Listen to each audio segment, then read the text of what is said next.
Hong Kong's autonomy is respected, and if the chief executive and legislative council members were elected without Chinese influence over candidate selection.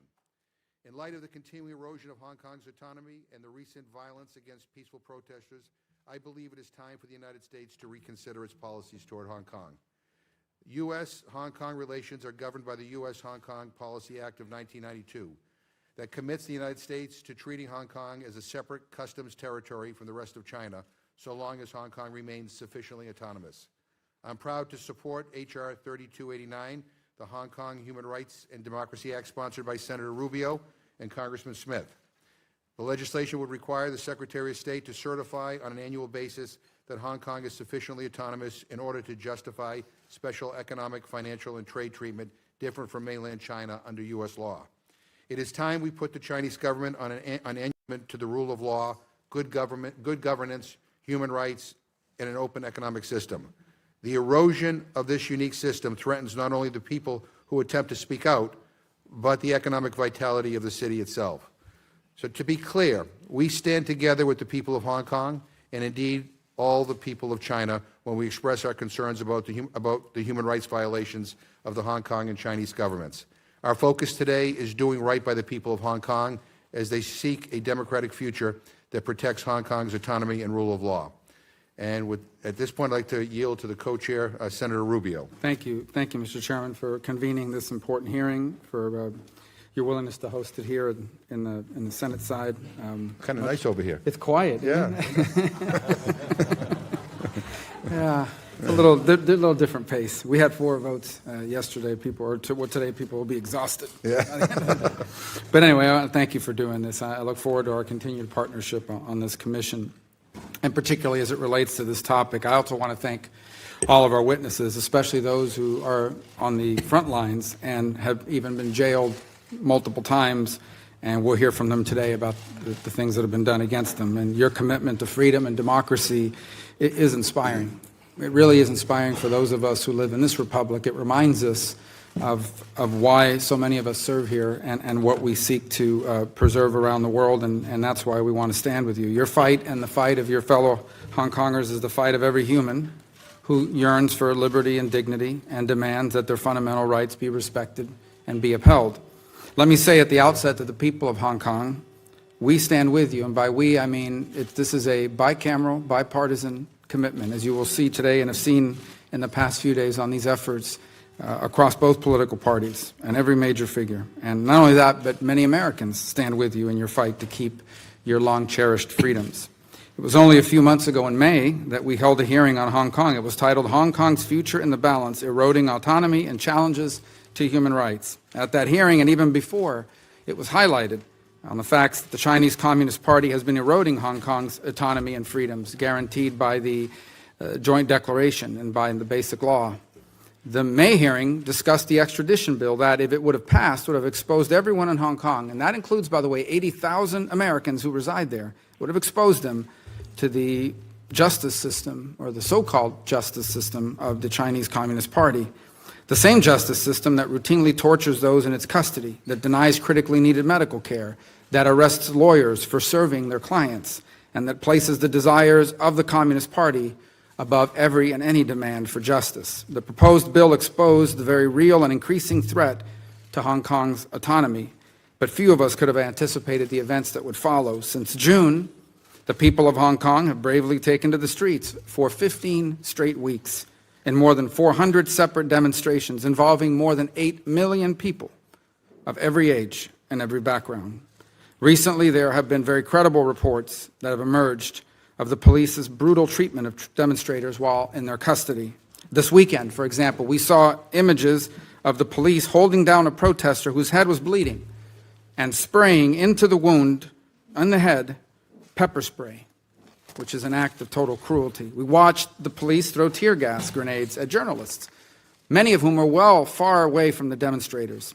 Since the 21st of July, pro-Beijing thugs associated with organized crime and the party's United Front activities have violently confronted demonstrators and journalists and innocent passerbys, and the police just looked on, looked the other way, and in some cases even cooperated.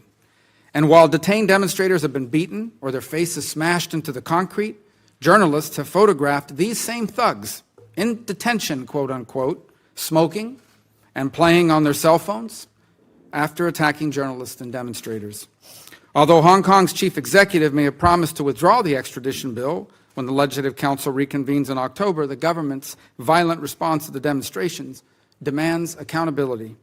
And yet, Lam and the Hong Kong government refuses to press for any accountability for the violence by Hong Kong security forces that was committed and continues to be committed against peaceful protesters. The chief executive did not listen to the outcry against the bill in Hong Kong since its introduction, rather tried to ram it through the legislature. So what's at stake? The Hong Kong government's stubbornness in the face of public outcry has launched one of the greatest people power movements we have witnessed in recent memory. The actions of the government and the people demonstrate that there are two Hong Kongs. The Hong Kong of the government, totally leveraged by the Chinese government, has proven that it is not committed to a free and autonomous future for Hong Kong, nor is it one of rule of law or of justice. The other Hong Kong, the real one, is the one of its people, the students and youth activists, artists, journalists, doctors and nurses, lawyers, accountants, business people, from every walk of life, the city's people of all ages who have shown us a Hong Kong with a vibrant civic life, prepared to stand up for its own autonomy, democracy, and liberty. It is clear that these two very different Hong Kongs are colliding, and therefore the city is at a crossroad. The fact of the matter is maintaining Hong Kong's autonomy is critical to U.S. interests, and it also has real implications for the United States and for the rest of the world. Hong Kong's status as an international trade and investment hub are just as threatened as long as the long-cherished freedoms of the Hong Kong people are being threatened. Threatened, by the way, not by us, but by the Communist Party of China. So it is my belief that it's long overdue for the United States and the free world to respond. I hope we quickly pass the Hong Kong Human Rights and Democracy Act, which I hope will be heard next week in committee, so that we can provide this and future administrations with updated tools to respond robustly and flexibly to the Chinese Communist Party and its proxies who are undermining Hong Kong's autonomy. The U.S. government and other democracies need to hold Chinese and Hong Kong officials accountable for their failure to uphold their commitments. The United States and other nations have options precisely because Beijing benefits from Hong Kong's special status, a special status which has made Hong Kong an international financial center, built on the promises that China made to the world with regards to Hong Kong, which they now seek to break. China's leaders must either respect Hong Kong's autonomy or know that their escalating aggression will lead them to face real consequences, not just from the United States, but from the free world. And I issue one final warning of this regard. I anticipate fully that they will continue their work to turn the system of government in Hong Kong to resemble more like the one that exists in Macau, one that allows them to intervene in the legal system as they wish. So we're here today to examine what has happened, to look forward to Hong Kong's future. There are many challenges in our relationship with China, but Hong Kong must remain a priority. Hong Kong is not a Chinese internal affair, and the world has a responsibility to help the people of Hong Kong move towards a future that protects their individual freedoms and provides for civic well-being. And so I look forward to hearing your views and today's discussion. And I thank you for your courage and for your commitment. Thank you very much. And let me just emphasize one thing Senator Rubio said. We represent up here on this commission a diverse political spectrum, from the left and to the right and everything in between. We have lots of differences on lots of issues. We probably couldn't even agree on what to have for lunch. But we do have one thing in common, and that is we believe that your cause is noble and just. And we are honored that you are all here today. So we want to welcome this distinguished panel. I will introduce each one of them, and then we will go to testimony. You want to do? Okay. All right. We'll yield to Mr. Smith. Thank you very much, Mr. Chairman. Thank you very much. And what a panel of heroes. The best and the bravest and the brightest. Thank you for being here and bearing witness to a very ugly truth as to what Hong Kong is doing. It has been a long, hot summer in Hong Kong, as we all know. The inspiring and courageous protests there are a daily reminder of the stark differences between free and authoritarian societies. The people of Hong Kong have shown the world that a free people will not accept the boot of repression without protest. I say frame it. The millions of Hong Kong protesters have also done the world a great service. They have exposed Beijing's plan to erode freedoms guaranteed to the people of Hong Kong by international treaty. They have exposed Beijing's pernicious and repressive behavior. And make no doubt about it, the Chinese government is both uniquely repressive and incredibly paranoid about maintaining its grip on power. Today, there are over 1 million Uyghurs interned in Orwellian political education camps. Human rights lawyers have disappeared and been horribly tortured in detention. Christians, Tibetans, and labor activists and journalists as well face egregious abuse in the most intrusive system of surveillance operating in the world today. Why would anyone want their political fate determined by Beijing? If given a choice, no one would.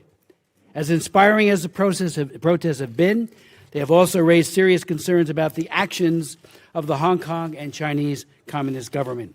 The violence and the use of force perpetrated against the protesters by thugs and police, I repeat myself, is extremely alarming. Representative McGovern and I were the first members of Congress to call on the Trump administration to suspend the sale of tear gas, rubber bullets, pepper spray, and other crowd control equipment to the Hong Kong police. And I agree with him. We need to quickly pass the PROTECT Act that we introduced last week. Also alarming are the repeated and irresponsible threats of intervention made by Chinese officials, particularly given that this year marks the 30th anniversary of the Tiananmen Square massacre. The Hong Kong and Chinese governments are alone responsible for the grievance expressed by the protesters, and they alone can peacefully end the protests by addressing the demands for universal suffrage and investigation of police threats. Blaming the United States government and blaming the U.S. Congress for the protests is an act of cowardly propaganda and not befitting of a nation such as China, which has aspirations of global leadership. It is time for the U.S. policy to respond to Beijing's long-term ambitions in the Hong Kong and pass the Hong Kong Human Rights and Democracy Act. 5 years ago, Mr. Chairman, I introduced the Hong Kong Human Rights and Democracy Act with my CE co-chair, Senator Brown. The bill allows for a more robust U.S. response to the steady erosion of Hong Kong's autonomy and human rights. Over the years, Senator Rubio and I have upgraded the bill, and you as well, to reflect the kidnapping of booksellers, the disqualification of elected lawmakers, the political prosecutions of Joshua Wong, Nathan Law, Benny Tai, and others. However, every single time we pushed for passage, there was opposition from the diplomats, the so-called experts, the committee chairs in both the House and the Senate, and the American Chamber of Commerce in Hong Kong. We were told not to upset the status quo. We were told that upgrading U.S. policy would undermine their efforts with Beijing and its hand-selected political leaders in Hong Kong. We were told that our bill would cost U.S. businesses. It is the exact same advice that we have been hearing on China since Tiananmen Square. And the big issue was then MFN. China experts have failed the American people, and their advice helped to gut parts of our own economy. Their advice this time will fail the people of Hong Kong as well. Specifically, Mr. Chairman, as you know, the bill directs the Secretary of State to certify to Congress annually whether Hong Kong continues to deserve special treatment under U.S. law from mainland China, that is different from mainland China, in such matters as trade, customs, sanctions enforcement, law enforcement cooperation, and protection of human rights and the rule of law. It directs the State Department not to deny entry visas based on an applicant's arrest or detention for participating in nonviolent protest activities in Hong Kong. It requires an annual report from the Commerce Department on whether the Hong Kong government adequately enforces U.S. export controls and sanctions laws. It requires the Secretary of State to submit a strategy to Congress to protect U.S. citizens and businesses in Hong Kong from the erosion of autonomy and the rule of law because of actions taken by the Chinese Communist government. Requires the President to identify and sanction persons in Hong Kong or in mainland China responsible for the erosion of Hong Kong's autonomy and serious abuses of human rights. We have wide agreement for this legislation. It is time that it passed. I've heard it said that the business of Hong Kong is business. I believe it's clear that the business of Hong Kong is freedom. The people of Hong Kong are working to protect the rights and rule of law that are the foundation of the city's prosperity and unique vitality. This commission and so many of our colleagues in both the House and the Senate stand united with the people of Hong Kong and will not be silent in the face of threats to their continued liberties, guaranteed liberties, and way of life. The U.S. and the international community cannot be silent or just make noise with nothing that backs it up. The whole world has a stake in a peaceful and just resolution of Hong Kong's and the survival of the one country, two systems model. Hong Kong people, ya yo. Yield back. Thank you. Thank you. I am proud now to introduce our esteemed panel of expert witnesses this morning. Three of our witnesses traveled all the way from Hong Kong to provide their testimony to this Congress. The panel includes Joshua Wong, a pro-democracy activist and the Secretary General of Demosisto. At the age of 15, he organized protests against patriotic education in Hong Kong. Subsequently, he rose to prominence as a core leader of the 2014 Umbrella Movement. Mr. Wong was also one of Hong Kong's first 3 political prisoners since 1997, sentenced in 2018 with Nathan Law and Alex Chow for leadership roles in the Umbrella Movement. Most recently, he was arrested in August 2019 for his role in a peaceful protest outside police headquarters during the anti-extradition bill movement.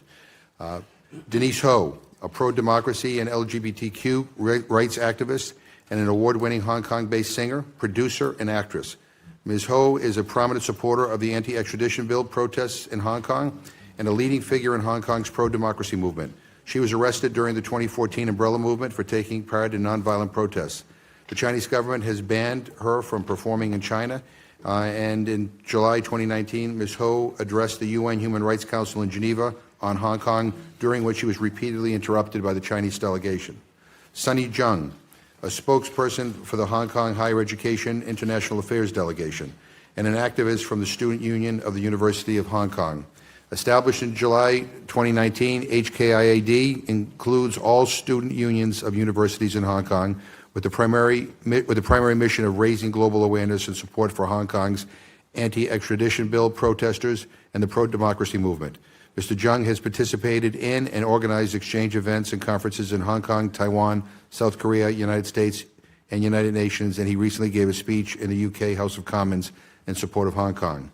Sharon Home, the Executive Director of Human Rights in China, where she leads its international advocacy and strategic policy engagement with NGOs, governments, and multi-stakeholder initiatives. HRIC has covered human rights and democracy development in Hong Kong extensively, including the 2014 Umbrella Movement. Ms. Home has presented in numerous hearings on a wide range of human rights issues before key European, U.S., and international policymakers. She is a professor of law emerita at the City University of New York School of Law and has taught law for 18 years, including training judges, lawyers, and law teachers at 8 law schools in China. Daniel Garrett, a PhD, an author, photographer, and political scientist focusing on Chinese security, politics, and the securitization of Hong Kong. Since 2011, he has documented over 600 demonstrations, marches, and rallies in Hong Kong, including most recently the anti-extradition bill demonstrations. Dr. Garrett is a doctoral graduate of City University of Hong Kong with over 20 years of engagement with Hong Kong and completed his dissertation on one country, two systems under China's national security framework. Dr. Garrett was a career national security professional providing strategic counterintelligence threat analysis and served at the Defense Intelligence Agency, National Security Agency, and in the United States Air Force. So I want to thank you all for being here. We are honored by your presence, and we will begin with you, Mr. Wong.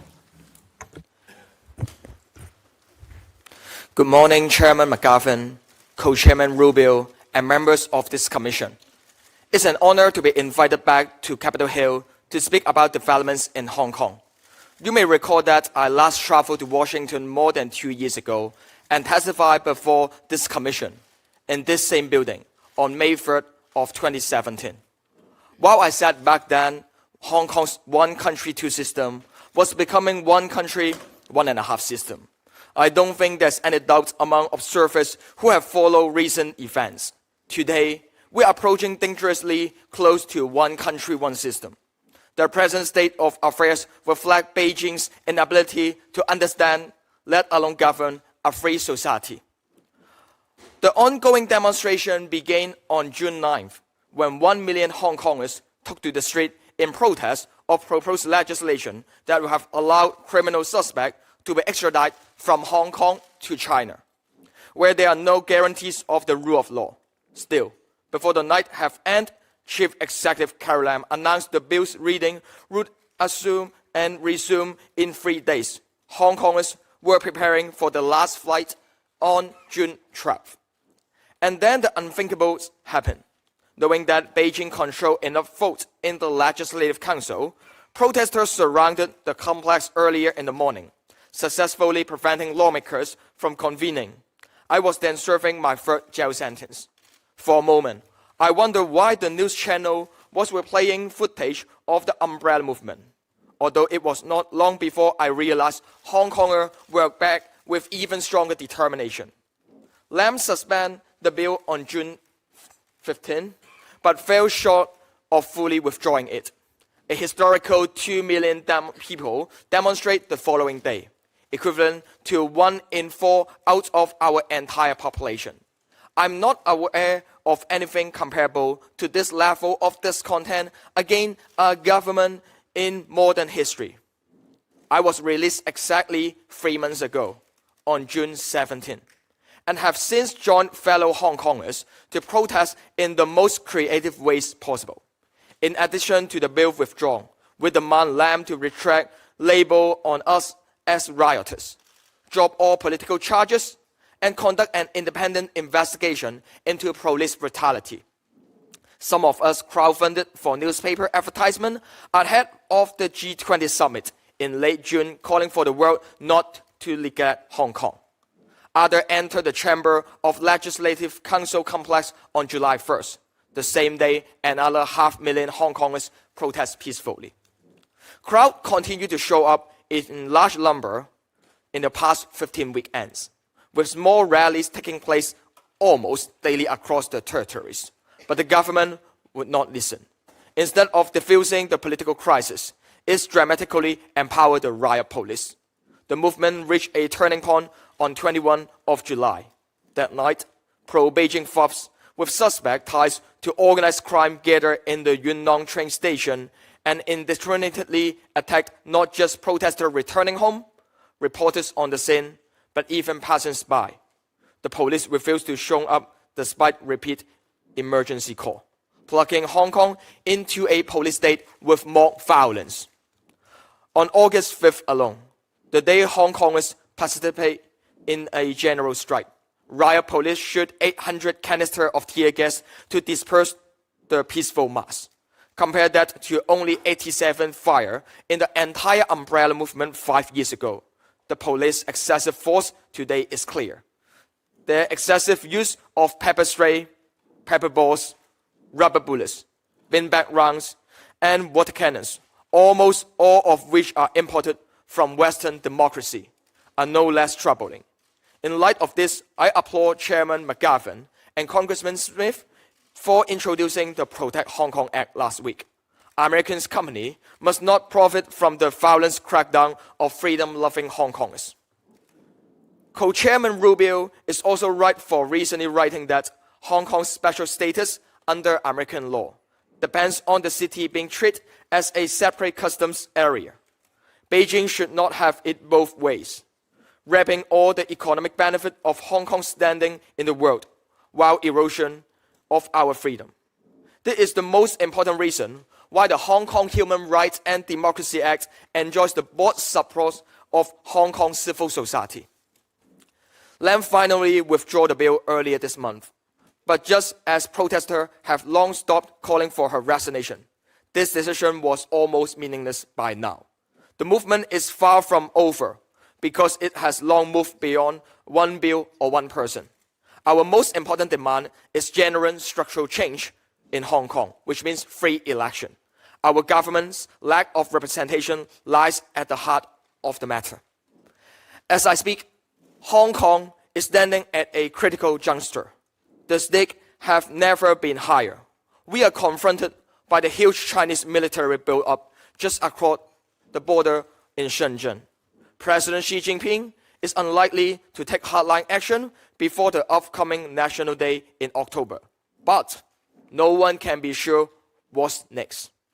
Sending in the tanks remain irrational, but not impossible. With Chinese interference in Taiwan, Tibet, and especially Xinjiang, it serves as a reminder that Beijing is prepared to go far in pursuit of its grand imperial project. I was once the face of Hong Kong's youth activism. In this leaderless movement, my sacrifices are minimal compared to those among us who have been laid off of protesting, who have been injured but too afraid of even going to a hospital, or who have been forced to take their own life. Two have each lost an eye. The youngest of the 1,500 arrested so far is only 12 years old schoolboy. I don't know them personally, yet their pain is my pain. We belong to the same community, struggling for our right of self-determination, so we can build one brighter and common future. A child born today will not even have celebrated his or her 28th birthday by 2047, when the 50 years unchanged policy is set to expire. That deadline is closer to us than it appears. There's no return for us. Decades from now, when historians look back, I'm sure that 2019 will turn out to have been a watershed. I hope historians will celebrate the United States Congress for having stood on the side of Hong Kongers, the side of human rights and democracy. God bless Hong Kong. Thank you.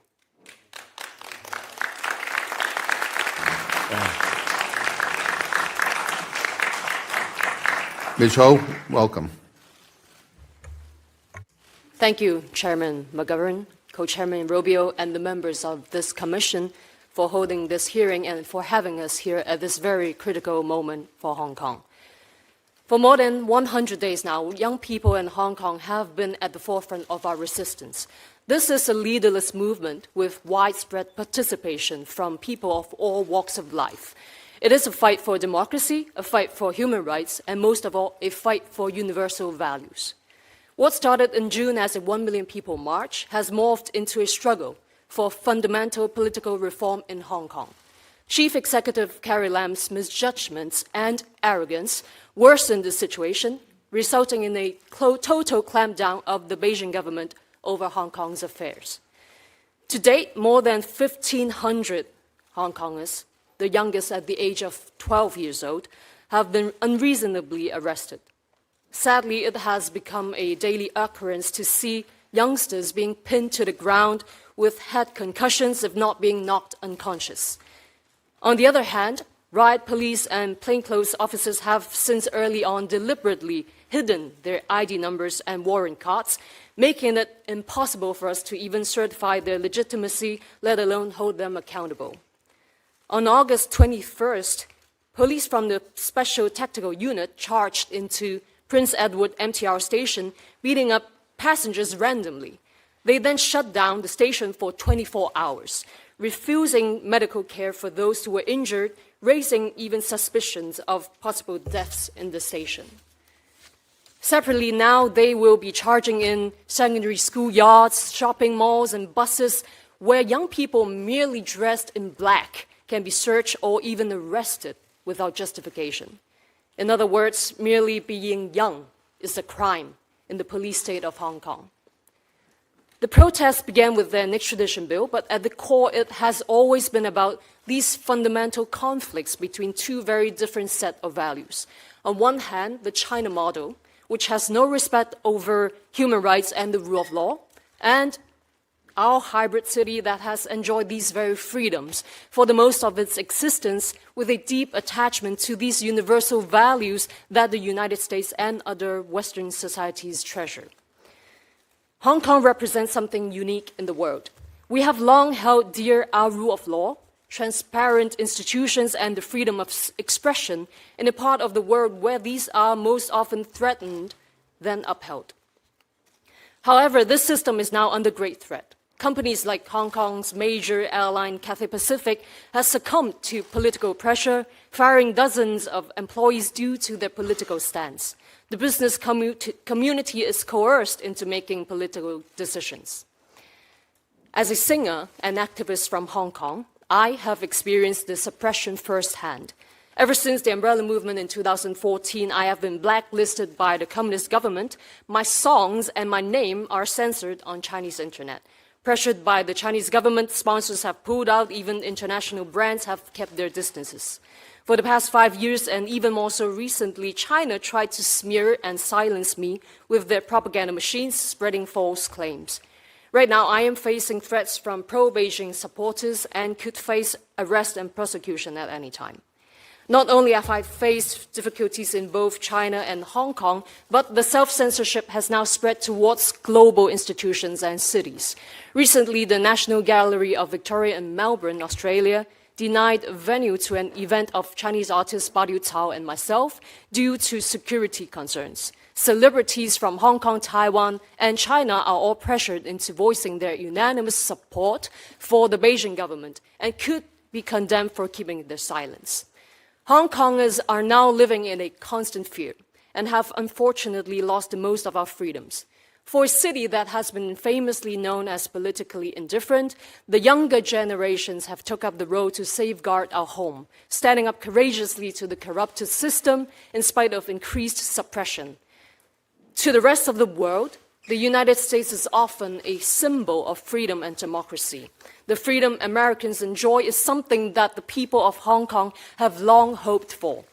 Even though our languages and cultures differ, what we have in common is the pursuit for justice, freedom, and democracy. Through the challenges of Hong Kong, the West is also waking up to China's insinuating power in a global scale.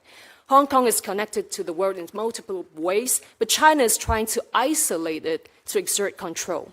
If Hong Kong falls, it would easily become the springboard for the totalitarian regime of China to push its rules and priorities overseas, utilizing its economic powers to conform others to their communist values, just as they have done with Hong Kong in the past 22 years. The US and its allies have everything to fear if they wish to maintain a world that is free, open, and civil. I therefore urge the US Congress to stand by Hong Kong, and most of all, to pass the Hong Kong Human Rights and Democracy Act. This is not a plea for the so-called foreign interference. This is a plea for democracy. This is a plea for the freedom to choose. And lastly, I would like to quote Eleanor Roosevelt, your most beloved First Lady. You gain strength, courage, and confidence by every experience in which you really stop to look fear in the face. You are able to say to yourself, I lived through this horror. I can take the next thing that comes along. This is a global fight for the universal values that we all cherish, and Hong Kong is in the very front lines of this fight. We are once fearful of what might have come with our silence, and for that, we have now become fearless. Thank you. Thank you. Mr. Jung, welcome.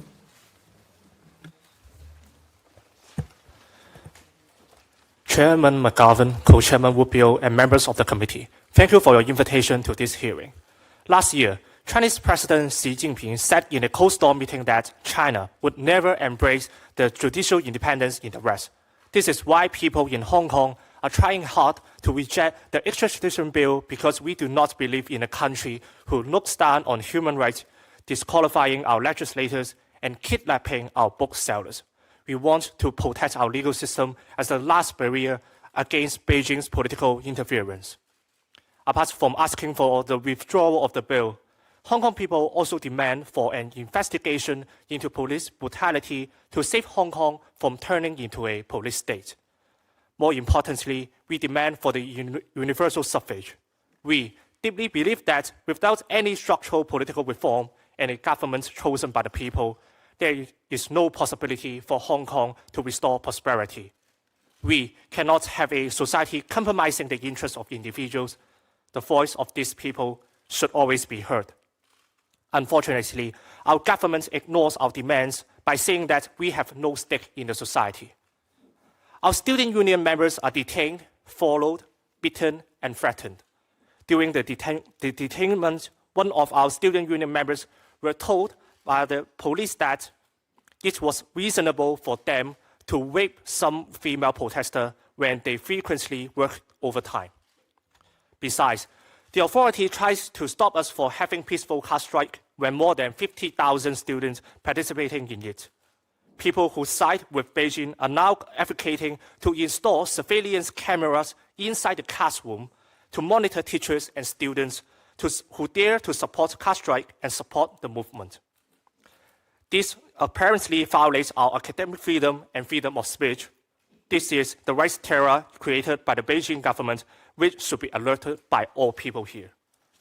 Nowadays, students and Hong Kong people are even ready to die for Hong Kong, and some already did. They believe that the only limit to their freedom is their death. This is the ultimate sacrifice for the motherland, and we must not forget them. Many students face strong objection from their family. Some of them are even forced to leave home. But they still choose to head to the front line carrying a letter with their last will. They are determined. They understand that the price of freedom is high.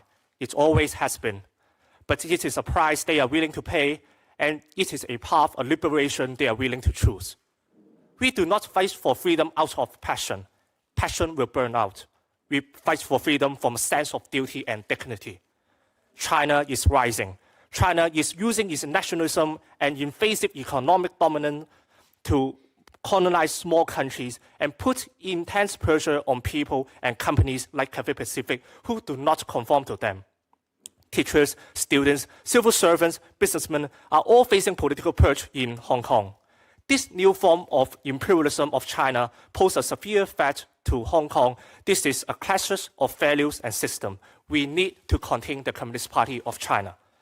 Offering help to Hong Kong is the primary move to contain China. One country, two systems will expire in 2047. U.S. government should help Hong Kong people have the right to decide our future.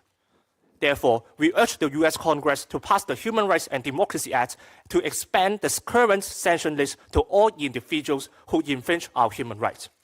Moreover, if a genuine universal suffrage cannot be achieved immediately, our autonomy and rule of law will continue to erode. The situation of China manipulating Hong Kong as a backdoor for trading with Iran and North Korea will also continue. Then, the U.S. government should not acknowledge the special status of Hong Kong. U.S. must send a strong signal that this special status should be cancelled if Hong Kong lost its autonomy in order to put pressure on China. Otherwise, China will keep taking advantage of Hong Kong as an international society but hollow out our liberal values. With such an assertive policy, it demonstrates that America will no longer tolerate totalitarianism. Hong Kong people will take every step with the last inch of our effort to fight for democracy and freedom. As Thomas Jefferson once said that he would be forever against any form of tyranny. And I believe this is the time for Americans to stand with Hong Kong. 光復香港，時代革命。Thank you. Thank you.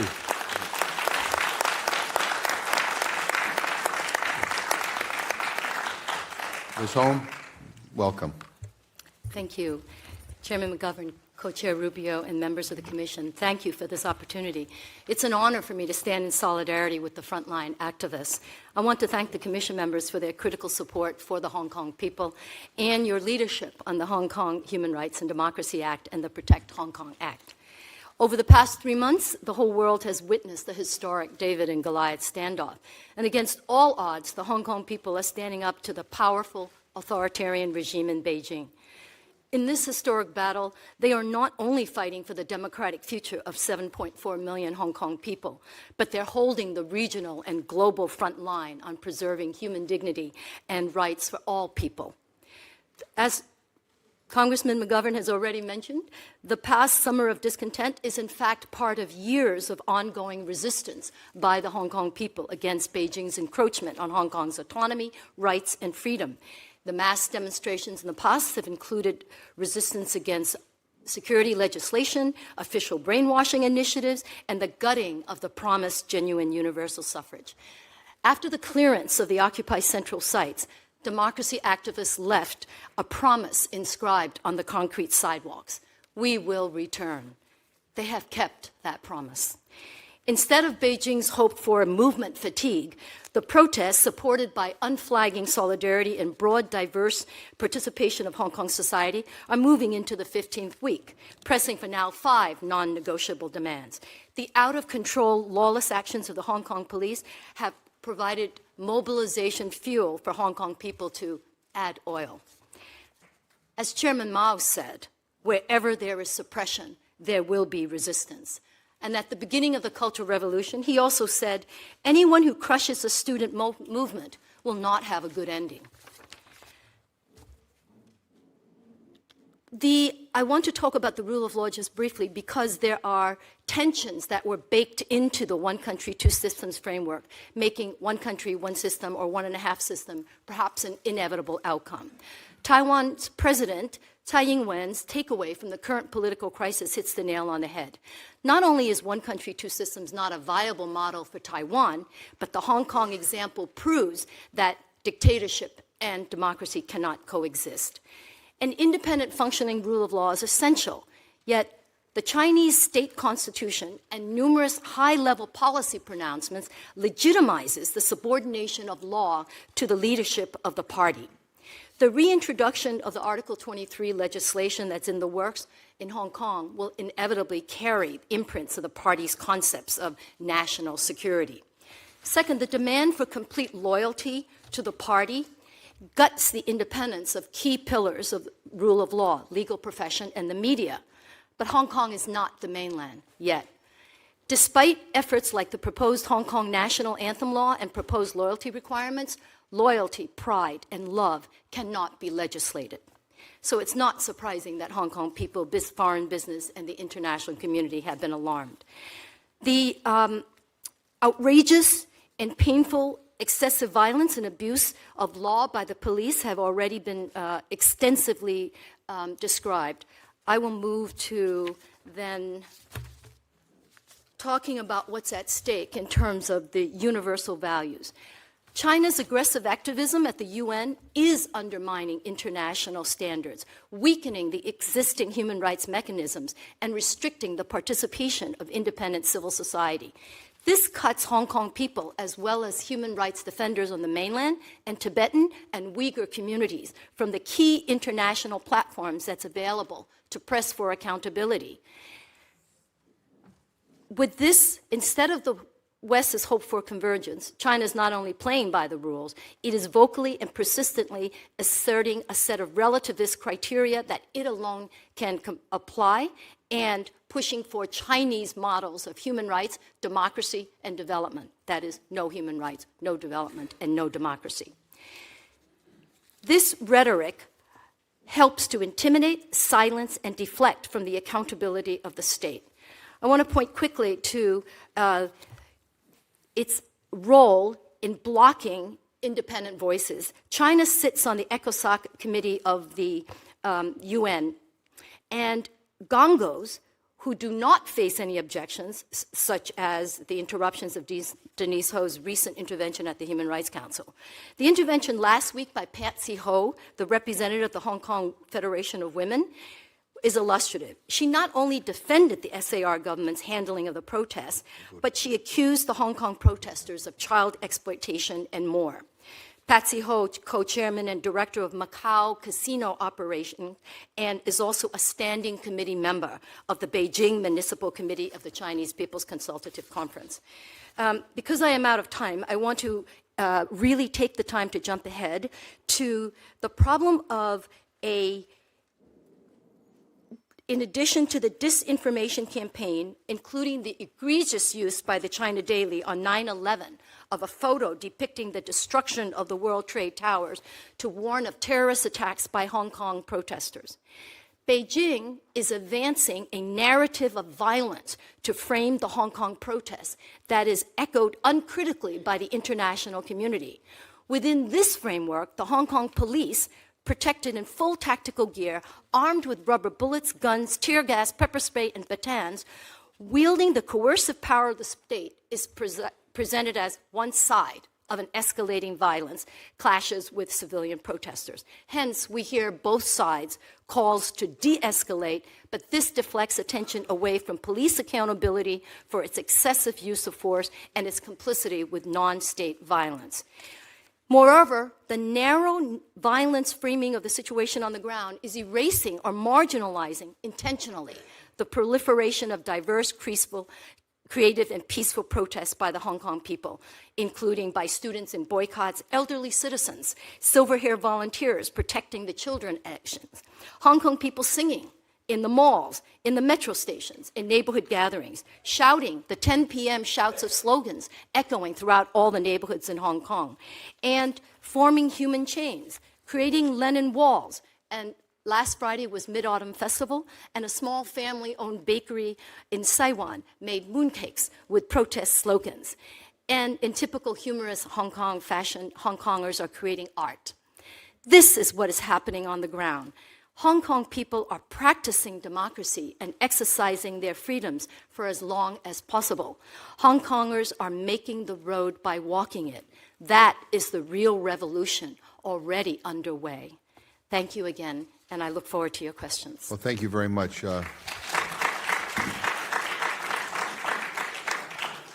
Dr. Garrett, thank you for coming, and we welcome your testimony. Thank you. Good morning, Chairman McGovern and Rubio, distinguished members of the Commission. It is an honor and a privilege to talk with you regarding the Chinese Communist Party's erosion of one country, two systems in Hong Kong under the pretext of national security and its nexus to the extradition bill crisis.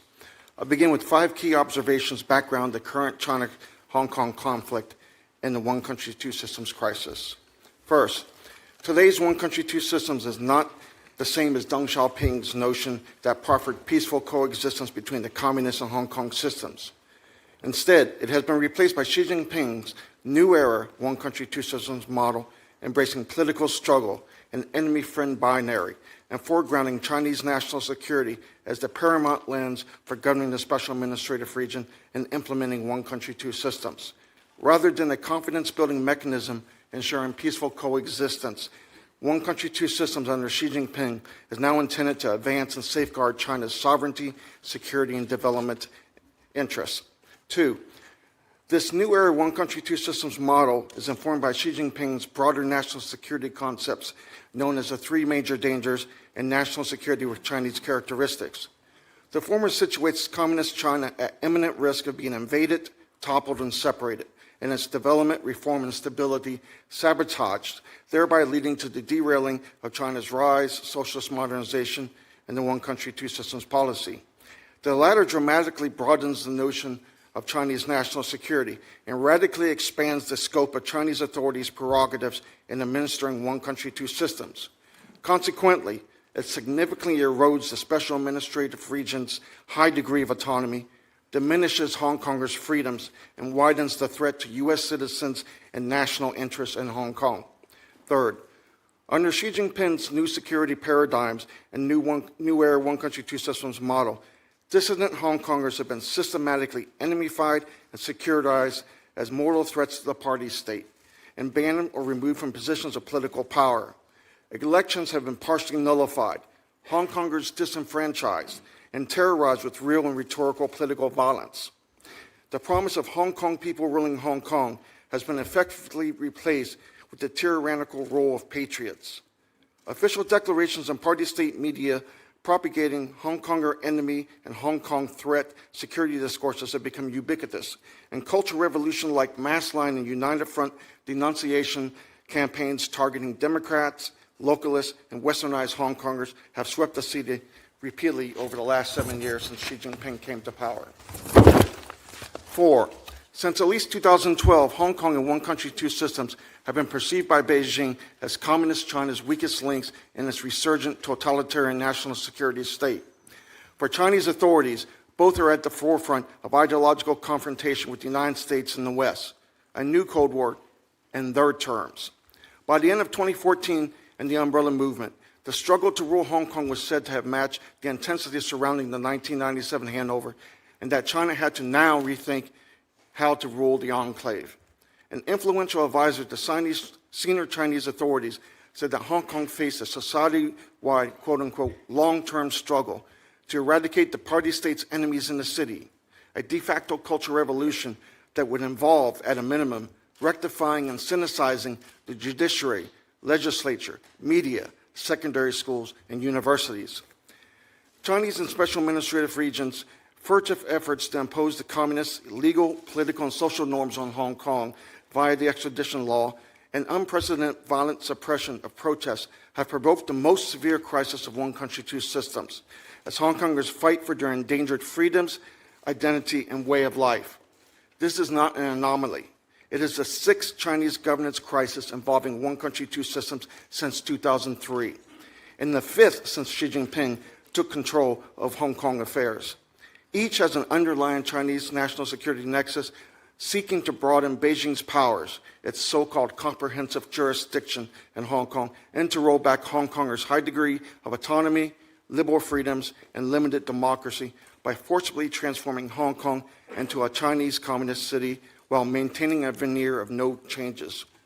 My next few observations will quickly touch upon the extradition law nexus to national security. Senior Chinese officials have described the extradition battle right now, as a quote-unquote battle of life and death and as a battle to defend Hong Kong, a decisive war defending one country's or two systems or jeopardizing it. Since Xi Jinping came to power, national security is now a mandatory obligation for people in the Hong Kong SAR. This was never written in the original basic law. This has been done post facto since 2012. Early in the extradition law saga, senior Chinese leaders have made extraordinary endorsements of the extradition law, expressing their full support. This included two Politburo Standing Committee members, Han Zheng and Wang Yang, the head of the State Council's Hong Kong and Macau Affairs Office, Zhang Xiaoming, and the chief of the Hong Kong SAR Liaison Office, Wang Zhemin. There are also indications that President Xi Jinping, as a member of the Central Coordination Group for Hong Kong and Macau Affairs, has weighed in. An influential United Front commentator in state media has also observed that if it were not for the full support of the central government, the legislation would have been aborted.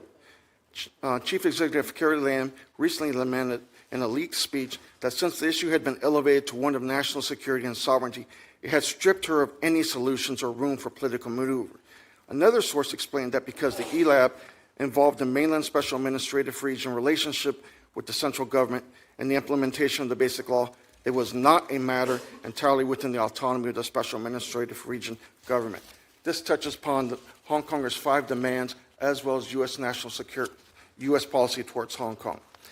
Beijing's imposition of communist, legal, political, and social national security norms on Hong Kong constitute a violation of Article 5 of the Basic Law, prohibiting the introduction of the socialist system in the territory. Moreover, the party's application of its national security with Chinese characteristics, mandates, and loyalty expectations to the special administrative region and its civil servants effectively dissolves any difference between the communist and Hong Kong systems, thereby posing a significant threat to U.S. interests related to the protection of sensitive technologies and adherence to export controls.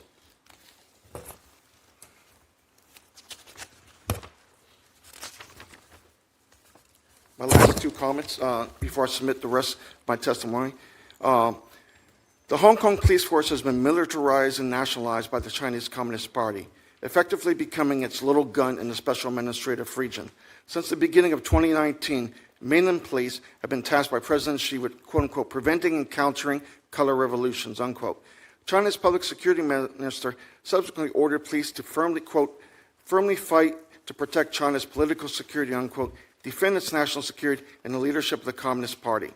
Earlier, Hong Kong police had received similar national security tasking from Vice Premier Han Zheng, who, in August 2018, charged them to, quote-unquote, firmly and effectively safeguard China's national security and rule of law by accurately and comprehensively implementing one country, two systems.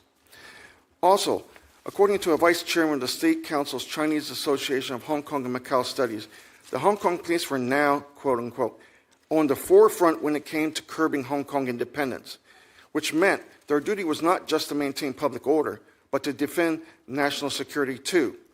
Chinese our Chief Executive Carrie Lam, in a leaked speech, also iterated that the Hong Kong police were the only solution that they currently possess in dealing with the extradition process. In no small way, the Hong Kong police have become the Special Administrative Region's People's Armed Police. My last comment.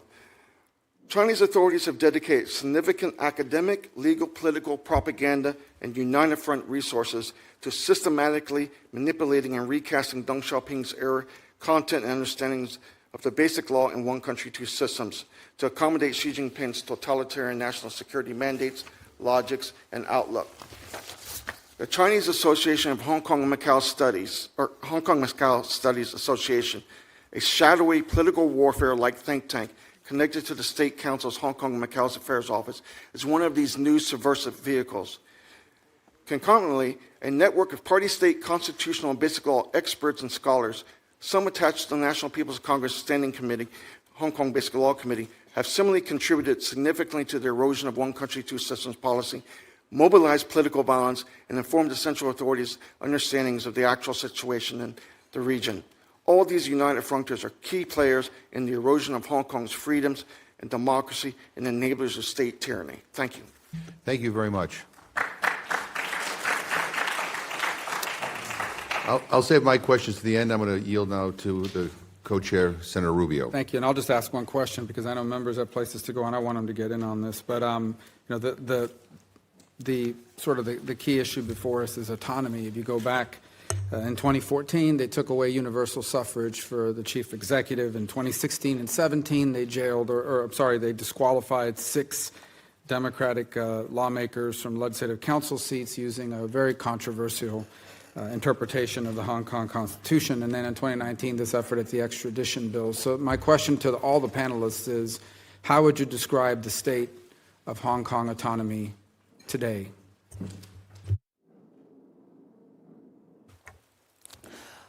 During the last congressional hearing, I strongly aware how one country, two system eroded to be one country, one and a half system. But the recent political crisis by how Hong Kong and Beijing government turned such a global city into the police state with more violence and even white terror, I would describe now as the collapse of one country, two system, and also we are facing the death under the current constitutional framework. And I think now is also the time and the reason which we hope to seek for bipartisan support. Support Hong Kong's democratization should not be the matter of left or right. It should be the matter of right or wrong. So on a more cultural and social context, there is an immense fear among the people to speak their minds, which is a result of how the businesses and the government institutions, they have put pressure onto their employees or the people to keep their mouths shut, basically.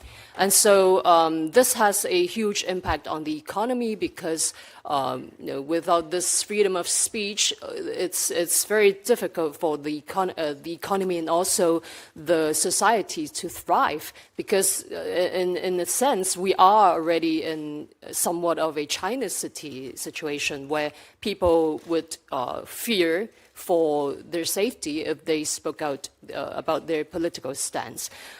Just for an example, there has been an unofficial Hong Kong anthem recently that has been written by an anonymous songwriter, and they have opted to keep their anonymity because if they have shown their faces, then most probably they would have been arrested or prosecuted because of on claims of national threats, national security threats. So that's basically the sentiment on the grounds for Hong Kong people.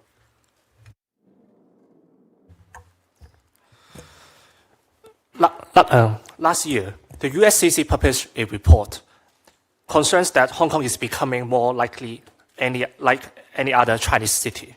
And that means that our autonomy is already gone And actually, even the USCC has issued a report to claim that the autonomy of Hong Kong is already in danger. In UK, when I met some politicians, I would tell them that the Chinese government already breached the Sino-British Joint Declaration. And that's why I would say the autonomy of Hong Kong is already dead, and that's why we urge the US government and other free world countries try to help with Hong Kong with many, like passing the Human Rights and Democracy Act.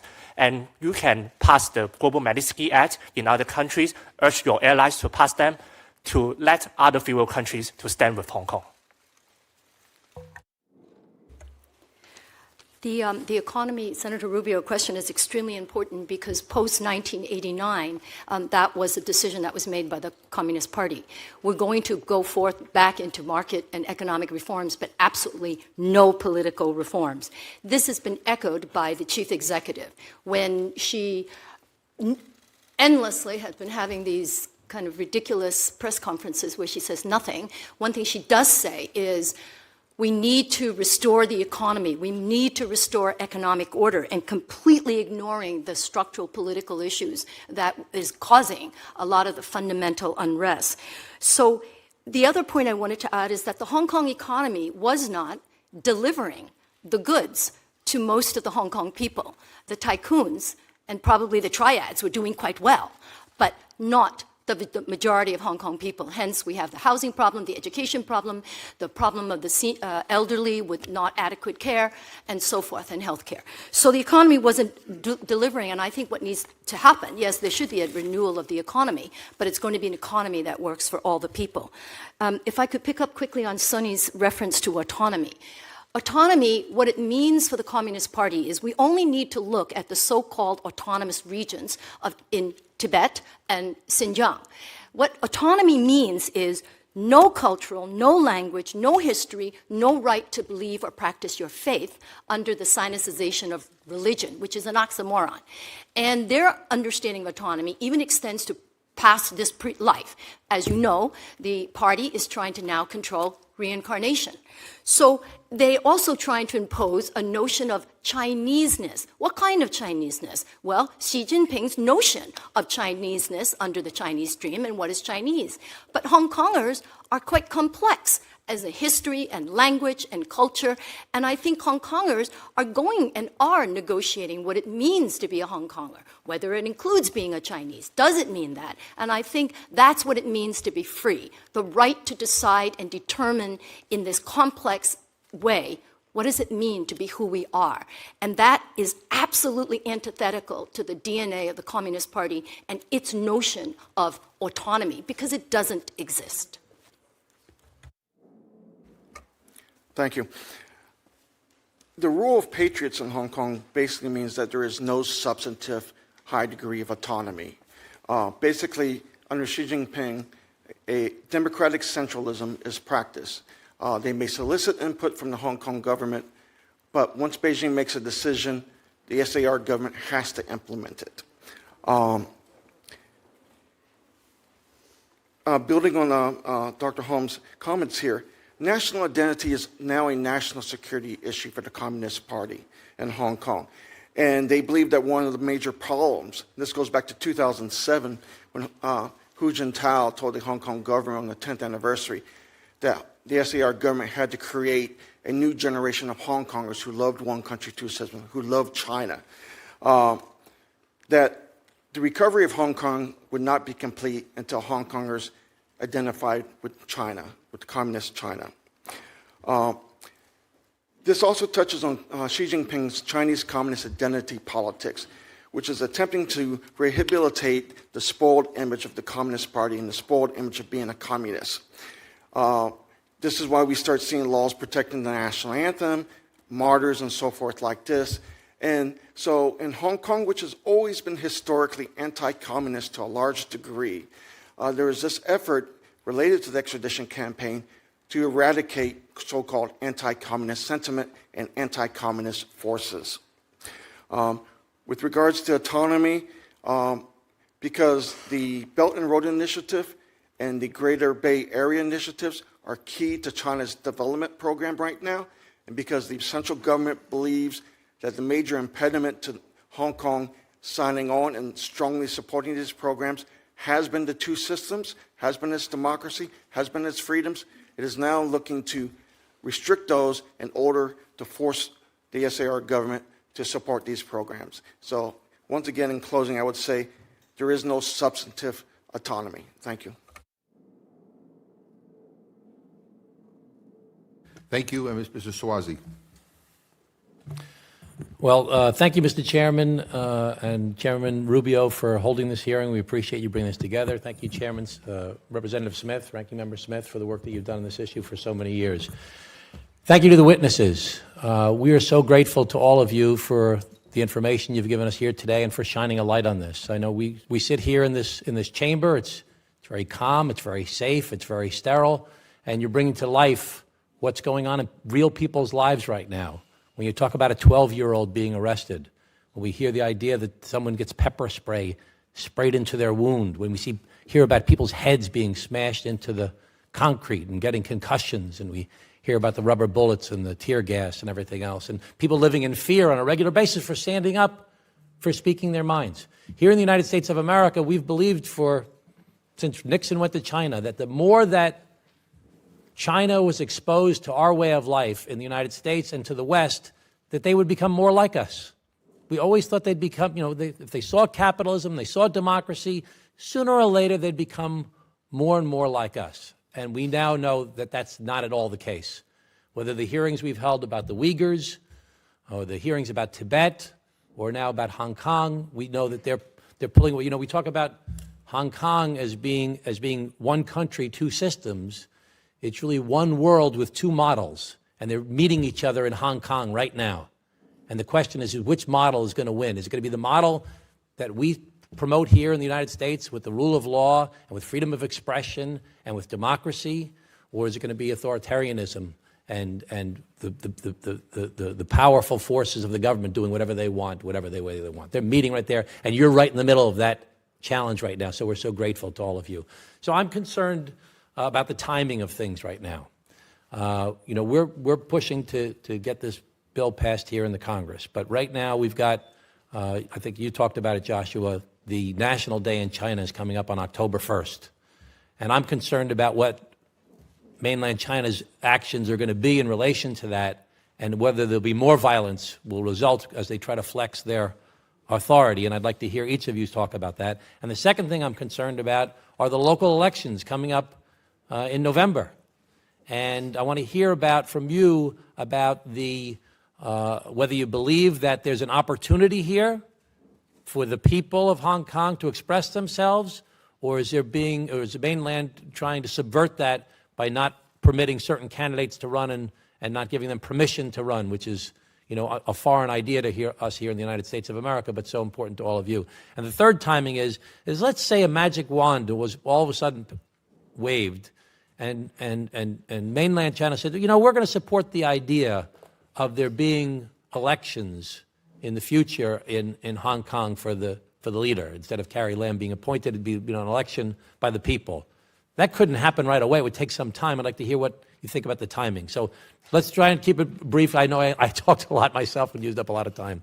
But please just, October 1st, Election Day, and how impactful that can be, and what the timing would be if they were to agree as one of the 5 demands that there would be universal suffrage. So Joshua, you go first, please.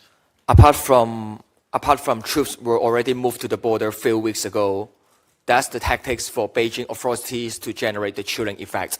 We're strongly aware on how Carrie Lam, the leader of Hong Kong, openly declared that she is considering to impose emergency ordinance in Hong Kong to stop the protests. Emergency ordinance is the colonial era law, similar as martial law. It authorized the power for Chief Executive of Hong Kong to shut down the internet, cut the public transport, and even cut the air traffic. We all know that political crisis must solve by political system reform. That's the reason we urge Beijing not to handpick the leader. Please let us enjoy the right of free election. But they just conduct and consider to use this kind of martial law before or after the Chinese National Day. I think that's the reason not only people defense on human rights must care about, even businessmen that focus on and enjoying economic freedom and open business environment government, they should aware on how Hong Kong is not only on the brink of bloodshed, it's also under the threat of those martial law and white terror. So I really hope to have bipartisan support to pass the Hong Kong Human Rights and Democracy Act. After explaining what's happening before after Chinese National Day, the upcoming District Council elections scheduled on 24th of November, with the track record of how Beijing unseat democratically elected lawmakers including Nathan Law and Agnes Chow, the one who hoped to run for office on early last year. We strongly expect and aware that Beijing will still keep its hardline policy to Hong Kong and to block or bar youngsters to run for office. As the one who engaged in street activism, I also hope the voice of young generation could be heard inside the institution. And at the same time, I'm also will make certain announcement in the late September or early October for myself will run for office on the district council or not. If Beijing government ban me to run for office, they need to pay the price on Hong Kong protests and also in the international communities. So in Hong Kong, there are many pan-democratics and many pro-Beijing folks. Is there a chance that could change, that dynamic could change because of the protests that are going on? In district council, we have 452 seats, and more than 75% of the seats are almost dominated by pro-Beijing camp. And on 24th of November, we hope pro-democratic camp can get a good turnout to show the power of people. So I just want to emphasize the timing coming up. October 1st and November 24th are big days that could have a big impact on what Beijing is doing and what is happening from the people. And it could be a flashpoint. We have to be very conscious of that. Denise, do you want to go ahead? Yes, personally, I don't feel that October 1st would be something to stop the people from going onto the streets, as the sentiment is still very, very determined and very strong among all walks of life. And so this fight has been able to sustain itself because of this sort of creativity and the flexibility of the people. And so I believe that without a sincere answer or solution from the government, the people won't be backing down. And so on the side of how the communist government, they would be suppressing us on the even escalating level, I don't think, personally, I feel that there are probably already Chinese police among the Hong Kong police force. There have been several occasions where the police commanders have been heard talking in Mandarin to their officers. So, on this note, I believe that Hong Kong people are already facing this sort of infiltration of the Chinese police into the Hong Kong police force. So, are you concerned about it escalating around National Day? Well, I mean, it's already on a daily basis of this sort of escalation where the police are patrolling the streets, people are arrested, just for being young, really. So I think we are already at that stage. And so, that is why we call for the U.S. Congress and also international communities to monitor this regime, that is the Xi Jinping regime, because we in Hong Kong, we are protecting these values that we all believe in, and if we fail, then what knows what would happen to the world and to the next stage. Yep. Thank you. Sunny? Yes. Okay, thank you for your question. Personally, I think on the National Day, actually, there will be more escalation on the movement. And because I know that the Chinese authority must want the Hong Kong people try to respect the National Day. But on the other hand, Hong Kong protesters, they also know that it's important to have some symbolic movement on the National Day. And that's why there will be some escalation of the movement. But I doubt if the Chinese government, they dare to use the emergency law or send out the PLA to come to Hong Kong. Because currently, China relies on Hong Kong very much. Many foreign investment from China are still coming from Hong Kong. And that's why if they deployed the PLA or try to use emergency law to crack down on Hong Kong protesters, I think this is not very promising for Hong Kong people and for the Beijing government. And Beijing government will not do something like that, I feel. Sharon, if you could talk about the elections a little bit also. I think a couple of things I want is really important that hasn't been raised. In addition to the question of infiltration and use of decoys, last August 2018, the People's Daily announced the establishment of the Greater Bay Area Police Cooperation Mechanism among Guangdong, Hong Kong, and Macau. Related to and part of this mechanism, the Guangdong Public Security Department conducted training of key Hong Kong police personnel in Guangdong. This has been followed up on. And one of the questions I think is important to press, either through the UN systems, is to raise the question of really what kind of training? I am pretty sure that the training did not include international standards on appropriate use of force, and the special procedures of the UN special experts just last week issued a joint statement about concern and also raising these questions of the need to make the police, the Hong Kong police, there are very sophisticated, detailed standards on the use of force, that you're supposed to de-escalate, not escalate, you're supposed to reduce harm, not create harm, and that there is a whole range of police crowd control mechanisms, and they're supposed to choose according to proportionality. So I wanted to just emphasize that. On the timing of National Day, I think we can't lose sight of the fact that Xi Jinping is not as powerful as we may think, or as he would like us to think. And that it is true that with the consolidation of power, et cetera, and his no-term limit now, both of the key positions, the fact is, what you're getting to see, the tea leaves, if you look a little more closely, is that the party leaders inside are not happy with the way that Xi Jinping has, quote, handled the Hong Kong situation. And how do we know this? We know this because Carrie Lam, the chief executive, on a Monday, I believe, said, no withdrawal, no, et cetera, I withdrew it, no formal. 2 days later, that kind of disingenuous explanation, I have heard the Hong Kong people. For goodness sakes, it's been 3 months. If you can't hear 2 million, 3 million people, why in 2 days did she suddenly say, I will now formally? So Xi Jinping is actually in a lose-lose situation. It's a no-win situation. He's stuck between the hardliners, who I am pretty much concerned about, are pushing for military force, because he has already shown he's failed. Deng Xiaoping took 2 months, shut down the whole 89 student and the democracy and free trade union movement.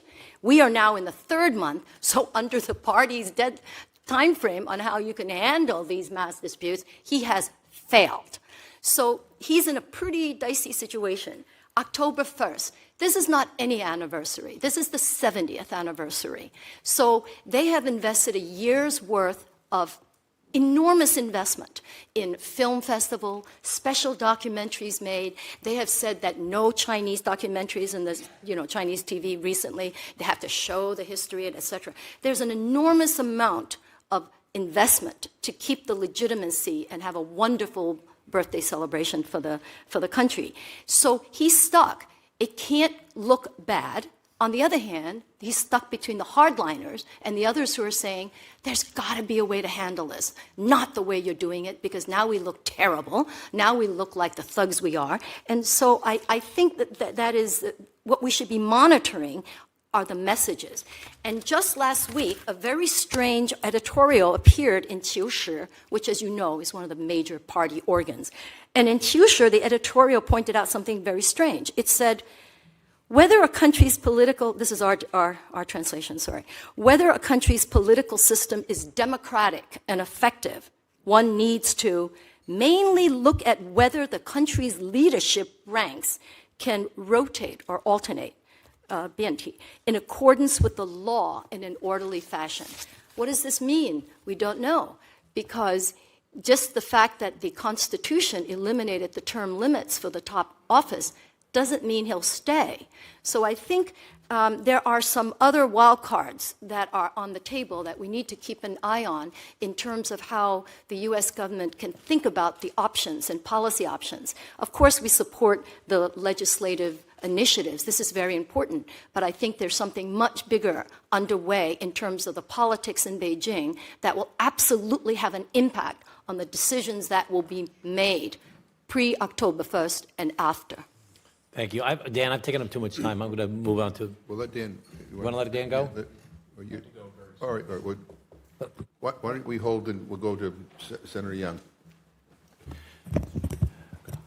I just have a statement to make, and I regret I'm going to have to leave after this, but I wanted to say thank you, Mr. Wong. Thank you, Ms. Ho, for your courage, for your resolve, for your leadership in the face of great trial and tribulation. Thank you for the example you are setting for the world and for all that you're doing for freedom-loving peoples. I want to send a message to Beijing's communists. And my message is, you cannot have it both ways. You cannot seek to trade with the wealthy nations of the world and rip off our intellectual property. You cannot seek to be a trusted international development partner and engage in predatory economic practices through your Belt and Road Initiative. And you cannot reap all the economic benefits that you enjoy under American law of Hong Kong's special status while undermining your rights as Hong Kongers, while eradicating your political identity. We cannot allow this to happen. So I look forward to working with you. I will be signing on to the legislation offered by the co-chairman of this committee, as you have encouraged us to do so.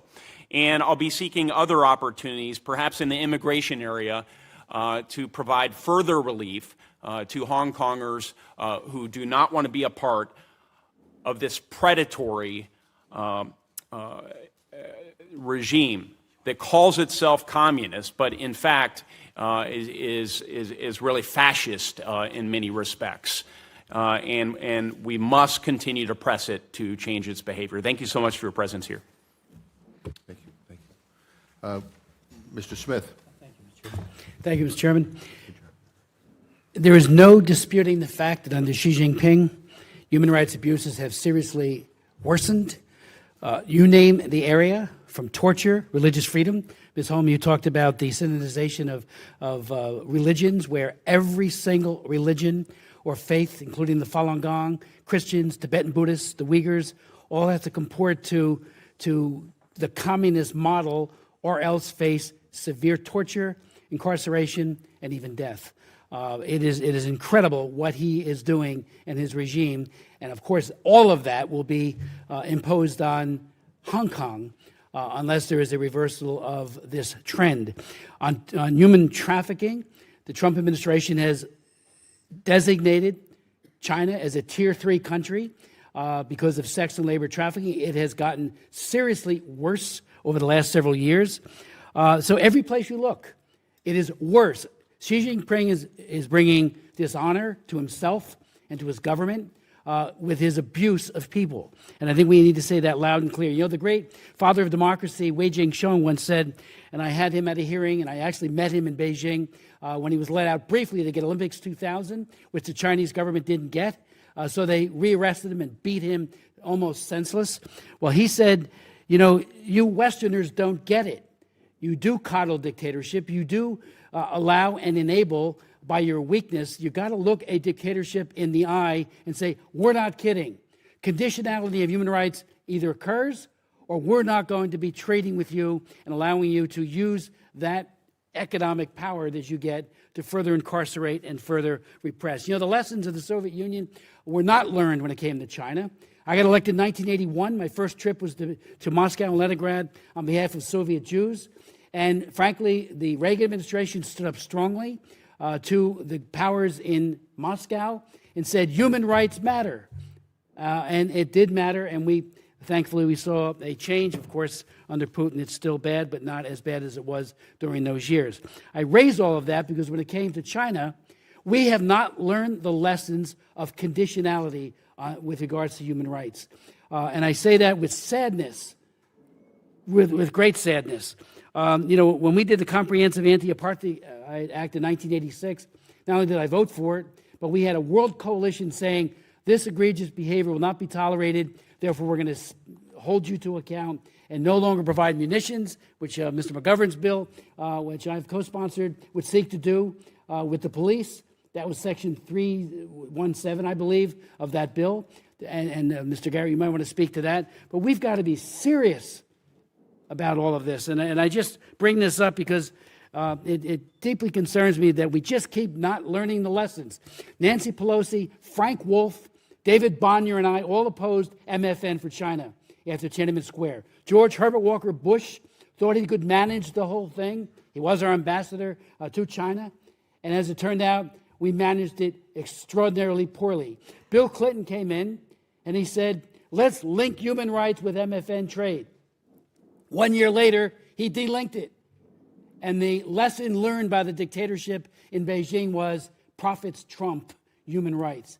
We now, and I have tried for 5 years to get my bill passed, our bill, it's a collective bill, House and Senate, bipartisan, and the same people who said just trade more and somehow China will matriculate from dictatorship to democracy have been proven wrong again.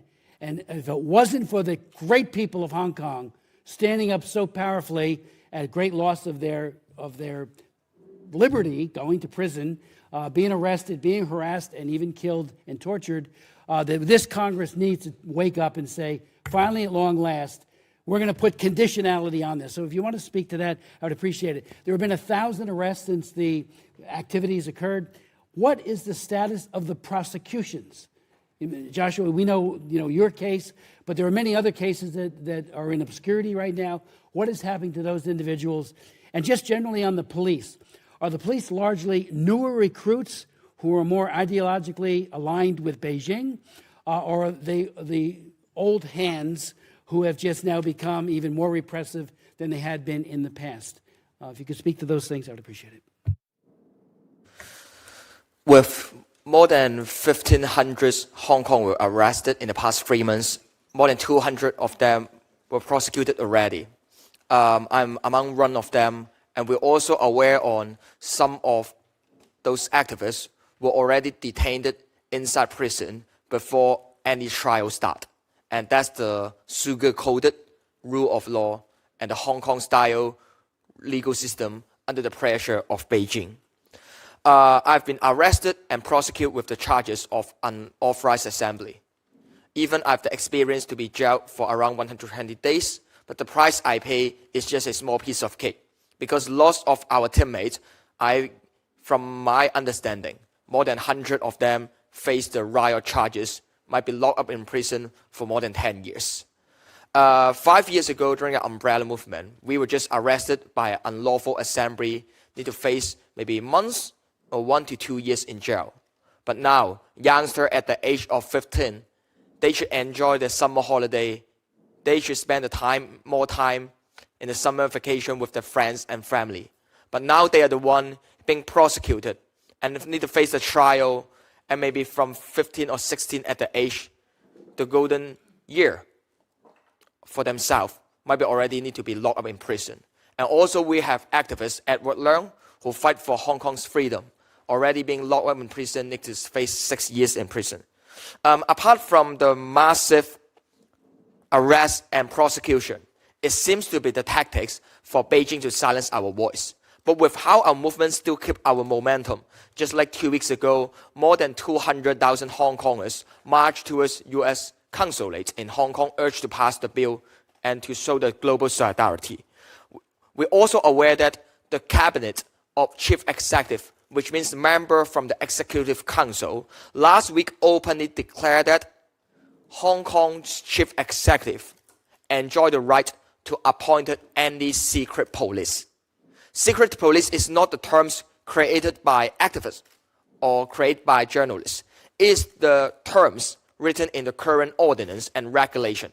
It could authorize the power for Hong Kong chief executive to appoint anyone, no matter they live in Hong Kong, they live in mainland, or they have within any kind of background. They can be appointed to be the Hong Kong police force and continue to use life-threatening force to crack down on our protests. And that's the white terror and why all of us will describe Hong Kong as a police state.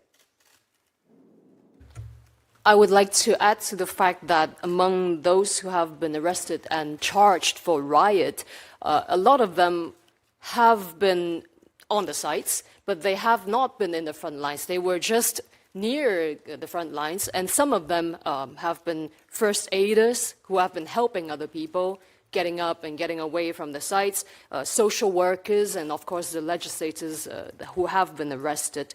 They were not charged for riot, but that is something that is shocking to the Hong Kong people, to have these legislators arrested.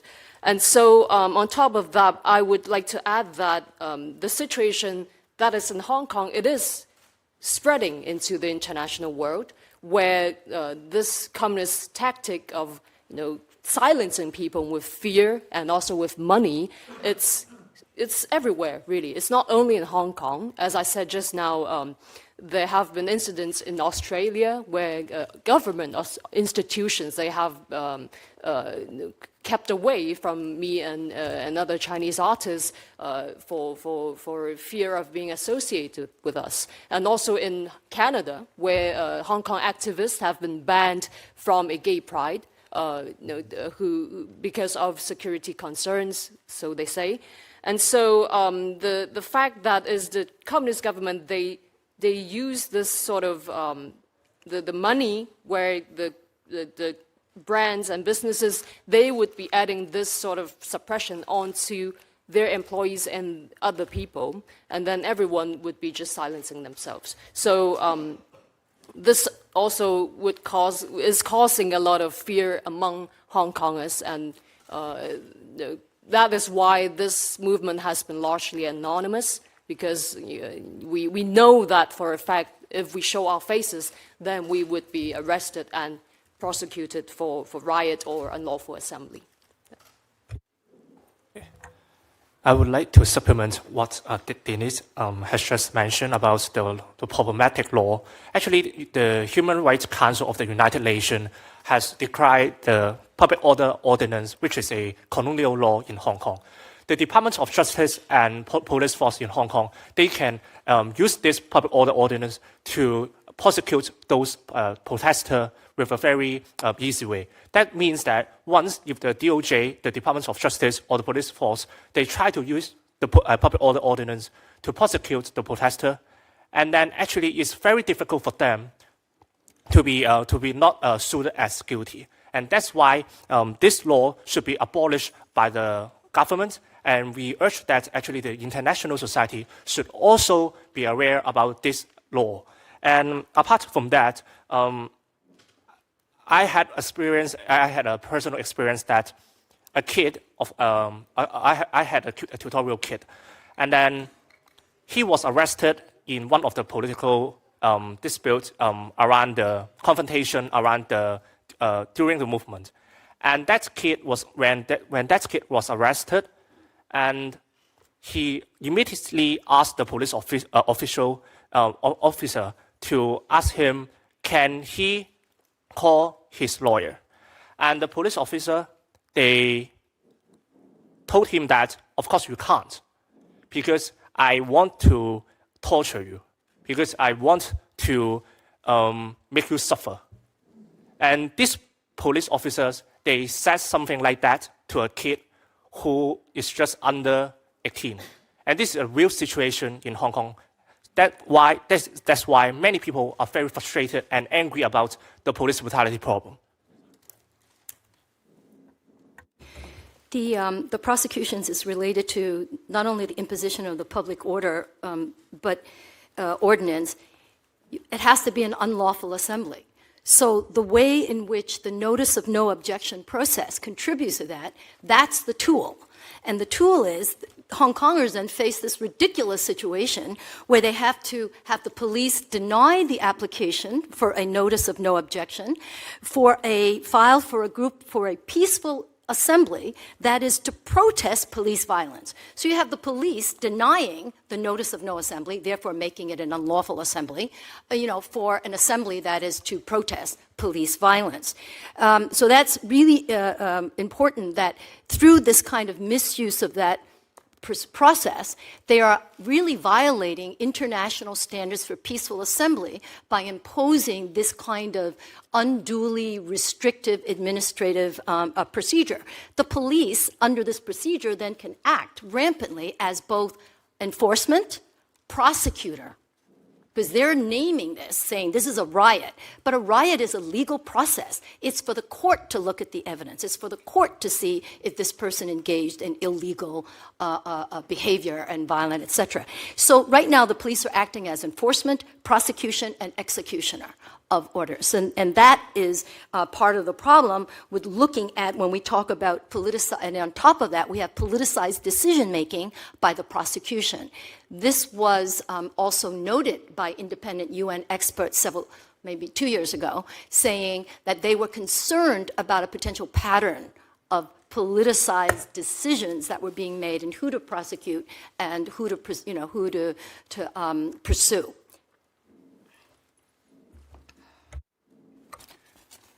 There is an issue regarding whether or not Hong Kongers can get a fair trial in Hong Kong in the future. And a large reason for this is the heavy amount of propaganda coming from the Central People's Government, whether it is in Chinese state media organizations or it is in so-called mainstream organizations who quote them and cite them ubiquitously.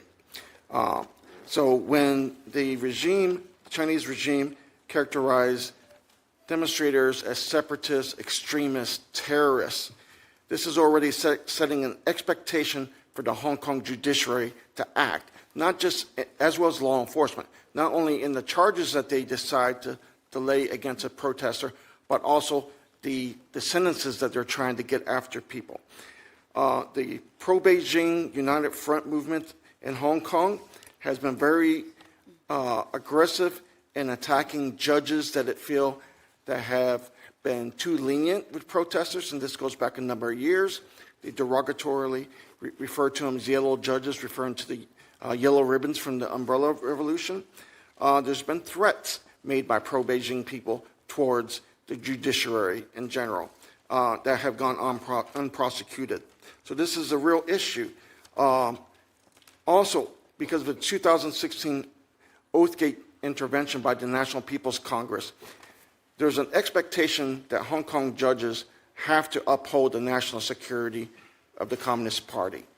So if you render a decision that's inconsistent with that national security expectation, you may be vulnerable to disqualification. Now, this has not happened, but this is the logic that is being used to disqualify candidates to the district council, the legislative council elections, and so forth. Regarding the police, touching on Sharon's comments earlier, the Hong Kong police also went to Xinjiang as observers to learn on how they handled quote-unquote mass incidents. And there's very little visibility on that. We know that the PLA in Hong Kong, there was some interaction with them. The Hong Kong PLA garrison commander observed some of their passing out their parades and so forth like that. But one of the most dangerous and I think terrifying things for most Hong Kongers is that the Hong Kong police now act without wearing uniforms, without any type of identification. You can be grabbed off the street. You can be grabbed from your home. Nobody's showing you any type of formal identification. You don't know if they're a police officer. You don't know if they're a triad, a patriotic vigilante, or somebody from the mainland kidnapping you. So this is a major issue. Now, for the Communist Party, they view law enforcement as their concept of rule of law or rule by law. And so the support, basically the Hong Kong police have been given carte blanche to do whatever they want. And as Carrie Lam said before, the Hong Kong police are seen as the last line in this. So the policing issue is a major problem in Hong Kong.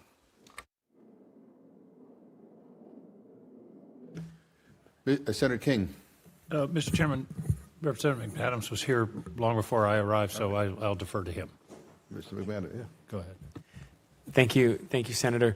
Today marks a significant day in United States history. It was 232 years ago on this very day that our forefathers signed the United States Constitution. So it's, I think, with some significance that we welcome you here today to the United States Congress, the House and the Senate, to share your testimonies and as you share in this struggle, this global struggle of humanity for freedom and independence. So that Constitution, signed 232 years ago today, created a federal system, one with a Senate and a House, that oftentimes, by design, there's some tension between these two bodies. It created three branches of government: an executive branch, a legislative branch, and a judicial branch. It's an outgrowth of that system is our two political parties that oftentimes also struggle for our ideas to move forward. It created a system of a federal system with now 50 states that also there's a healthy tension, sometimes unhealthy, but there's a tension between that system as we struggle to move forward ideas and a rule of law. One thing that I think is important to note, though, is that we all stand together. This is a legislative and executive branch that we stand together, Republicans and Democrats, in support of the struggle for human rights, for the rule of law, and for freedom for Hong Kong.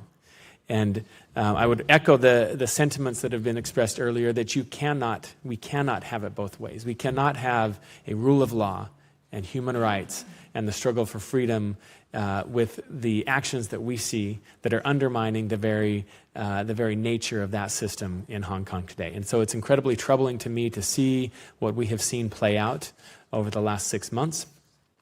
And forecasting into the future some of the efforts to undermine the sanctuaries of democracy and human rights that we see right now. So some of those sanctuaries and foundations of freedom, as we've seen in the United States and we also see in Hong Kong, the freedom of democracy and government through elections, the freedom of academia and for ideas to thrive in an academic system, the economic freedom for individuals and economic competition, and rule of law where every individual is treated fairly and equally under the law and human rights are protected. So my concern, what I'd love for you to comment on, is where we go from here, and with some very troubling signs on the horizon. So I'd like you to comment on Mr. Wong, and let me commend all of you who are examples and the founders of freedom, whose names I hope will be remembered 232 years from now in the struggle for freedom in Hong Kong. But Mr. Wong, Ms. Ho, Mr. Chung, and Ms. Hom, for your efforts and struggles for Hong Kong. I'd love for you to comment on, first of all, Mr. Wong, the struggle in elections for individuals to step forward. Over the last several years, the government has, as you referenced, has repeatedly rejected the nomination of candidates running for political office who have supported or been affiliated with self-determination. What challenges does that impose today and going forward for individuals who are willing to put themselves and their names forward? Taking that same look at the foundations of freedom of thought to academia, what support do academic institutions give to students as they raise their voices in support of intellectual freedom and human rights? And also to the economy and free economy as businesses. Ms. Ho, I believe, as you spoke about some of the concerns with Cathay Pacific and efforts that undermine individuality and freedom of thought in the marketplace of ideas and in the workplace. What is happening in these respective spheres and foundations of democracy, and how can we best support freedom of thought? So just let me explain what's on the mind of the young generation.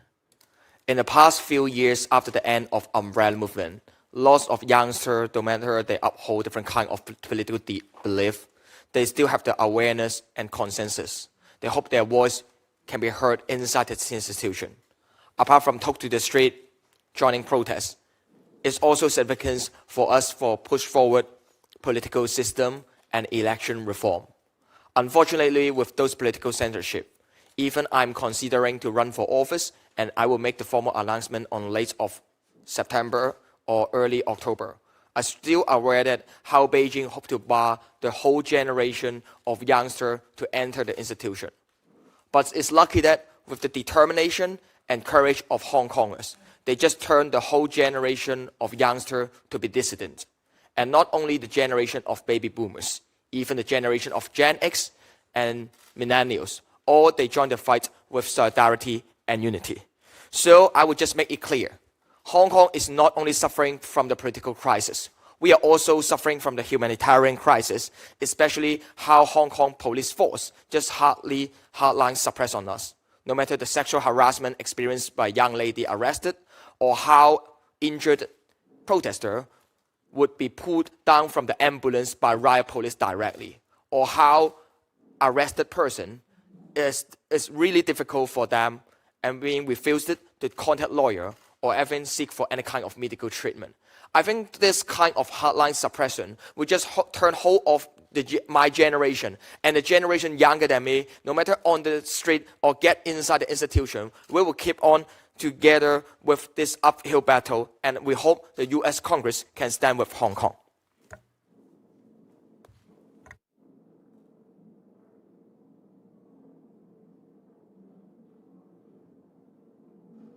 I'll go.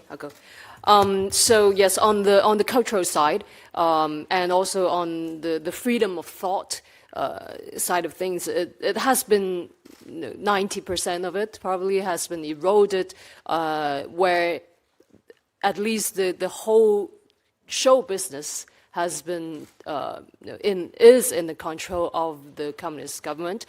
Me, along with just a very small handful of actors and singers, have spoken up for these movements, but the rest of the celebrities, they have kept their silence, and they have been forced into participating in these support campaigns on social media of, oh, I support the Hong Kong police, or I am a protector of the national flag campaigns, where they have to voice out their support to the Chinese government, or else they would be prosecuted, censored, like people like us.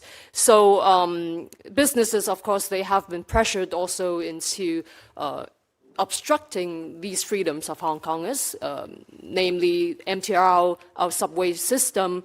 They have closed down stations in times of protest, therefore making it very easy for the police to arrest people and also very difficult for the people to leave the sites. And that was a result of I believe it was an article that was in the People's Daily, the state newspaper, where they have named the MTR corporation, saying that they have been helping the people. So I do think that in a free society, these businesses and corporations, they do have a obligation, a social responsibility to keep up this kind of integrity, to at least to safeguard our freedoms, which they have failed to do so.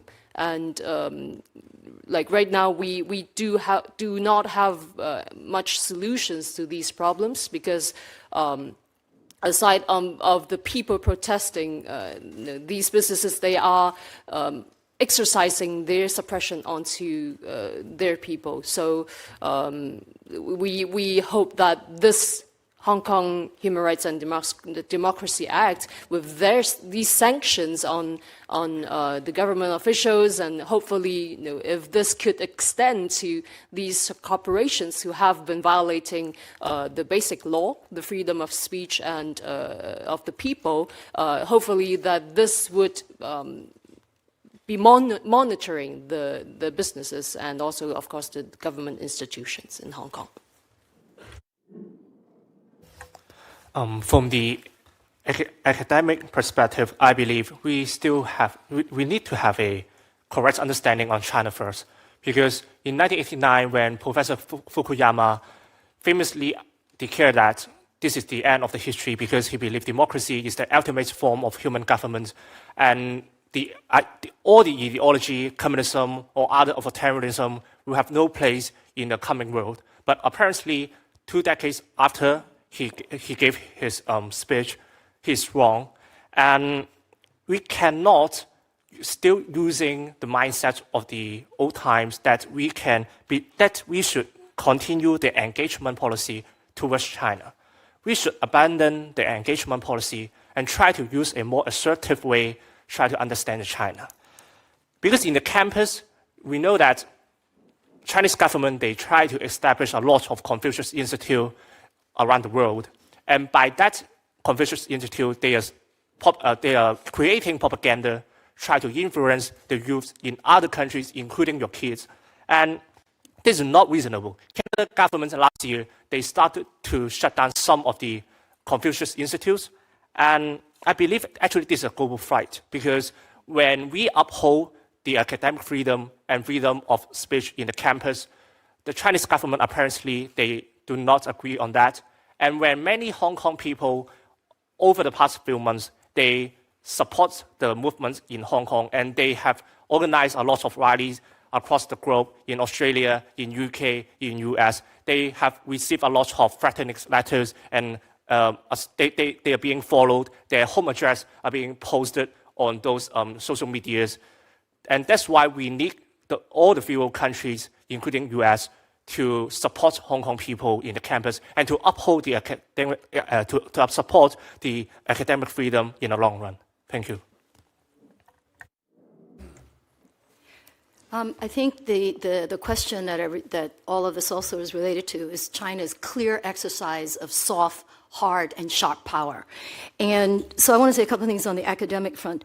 In the US, we have over 300,000 Chinese students from the mainland, and also students elsewhere. I think Joshua saw recently close up and personal when he spoke at Columbia what the actions of the students are.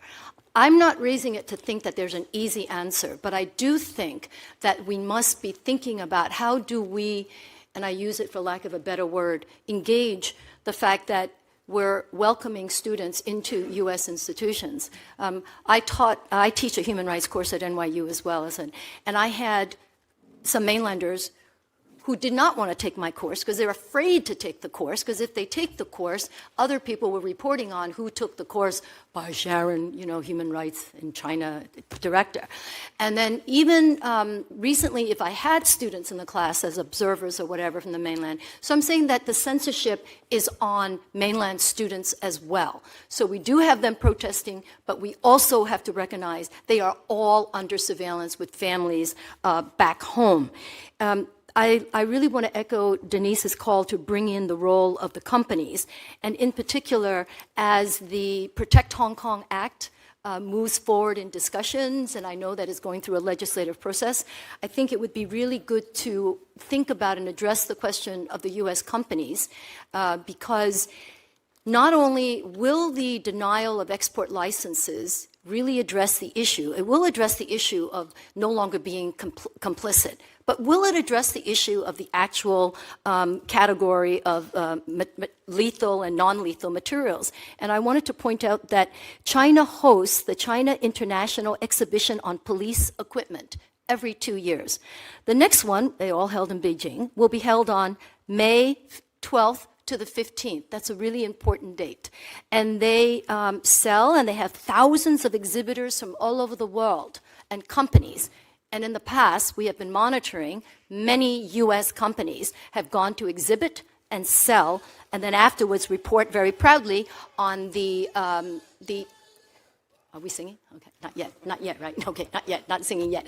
But they've also reported on the millions of dollars of contracts that they were able to secure in Beijing. So I think one thought might be to, aside from or in addition to export licenses, what about technology transfers? What about collaboration? What about them training the Chinese partner companies? What are the other things that need to be in place so that, because China has been named an economic competitor for the U.S., it's not an even playing field.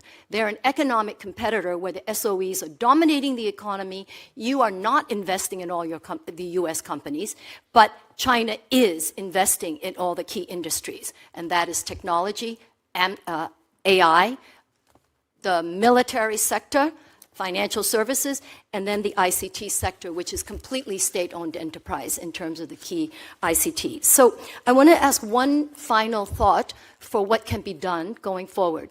Next year on the Human Rights Council, at the end of this year, China rotates off, and according to the rules, can't come back on in 2020. I think that is the year in which the U.S. government, I know you have left the Council for various analyses of its effectiveness, but that does not take away the fact that the U.S. is still viewed as a leading player among all the member states in the Council. You can exercise your role as an observer. You can also exercise your very influential role in working with other democratic governments to issue joint statements, joint initiatives, and joint. So I think 2020 is particularly important, and in particular, that is the year to push, because you're also on the NGO committee of ECOSOC. That is the year to support and push for the reforms that are needed to allow independent civil society groups to be able to participate. As you know, my organization had applied for ECOSOC status and over the last 30 years, and both times you can't make it out of the NGO committee because China just looks at us and goes, and that's it. It's end of story. So I think it's very important that the U.S. can raise the issues, not only as an observer in Human Rights Council, but in the General Assembly. And I know you're quite active on the 3rd and 5th committees. That's where I think it's really important to exercise leadership. 2020 is the year you can push, because China will be there with its client states and threatening everybody else to support them while they're not there. But the point is, they won't have a vote. So I think it's a good year to get some traction. I'll just make a couple quick comments. One is U.S. has law enforcement cooperation with the Hong Kong police, and this may need to be reconsidered or looked at more strongly in the future. Second, basically as far as companies go in Hong Kong, there's a one country, two systems apartheid-like system where patriotic companies are privileged over other companies. If you happen to be a pro-democracy supporter, you're at the bottom, if not an enemy. Regarding Hong Kong universities, if I remember my count correctly, there's 7 public ones. They're all funded by the SAR government. So this puts on pressure on the type of academic agendas, research interests, and so forth like this. And there are real problems if you're considered a sensitive personality, such as Benny Tai, or if you're researching sensitive issues that may or may not be clearly evident. There's also a lot of things that happens on Hong Kong related to academic and other freedoms that are above the water and below the water line. One of them is, one of the things that the Hong Kong police are doing right now are ID checks writ large. So even if you're not arrested, your name is being recorded and associated as being at a protest site. Now this may come down later on in some hiring decision, some vetting process by state-owned enterprises or other patriotic Hong Kong companies. Former Chief Executive C.Y. Long discussed such a possibility back, I think it was around 2014 or 2012. And my last comment would be that Chinese state-owned enterprises incorporated in Hong Kong should not be treated as Hong Kong companies. Thank you. Thank you. I know we have 2 senators here. There's a vote on, and so I'm going to yield to Senator King. But if we could just keep our answers short so they both can get their questions, and I think that would be helpful. Senator King. Thank you. Ms. Holm, I'm struggling with the fact that we've got an island of democracy in a sea of repression. You've got a country which is now seems to be perfecting the control state. Millions of cameras, facial recognition, repression of the Uyghurs, religion, everything, and yet you've got Hong Kong. You've got 2 societies moving in the opposite direction.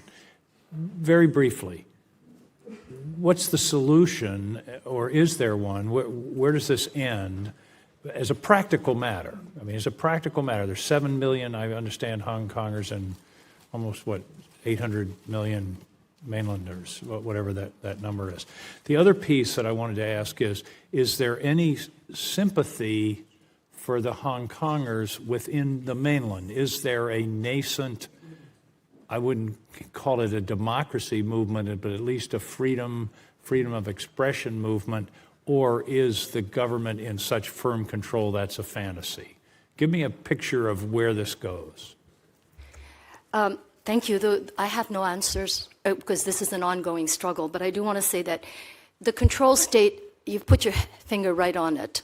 A control state is China has built a whole ecosystem of control through the technology, through the law. We didn't even talk about the cybersecurity Most thorough law. in the history of the world. And the most comprehensive because it also is built on self-censorship.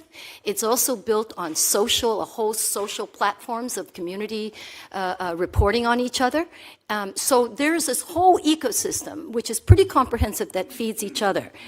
But the one thing about technology that's interesting is that the asymmetry of power that you could have a very powerful authoritarian state, it has not been able, notwithstanding the mass crackdowns on lawyers, notwithstanding the torture on the mainland, notwithstanding the killing of untold thousands in 1989 of tanks, they have not, the Communist Party has not been able to shut down people, Chinese people, who continue to work for a whole range of human rights. So that's number one.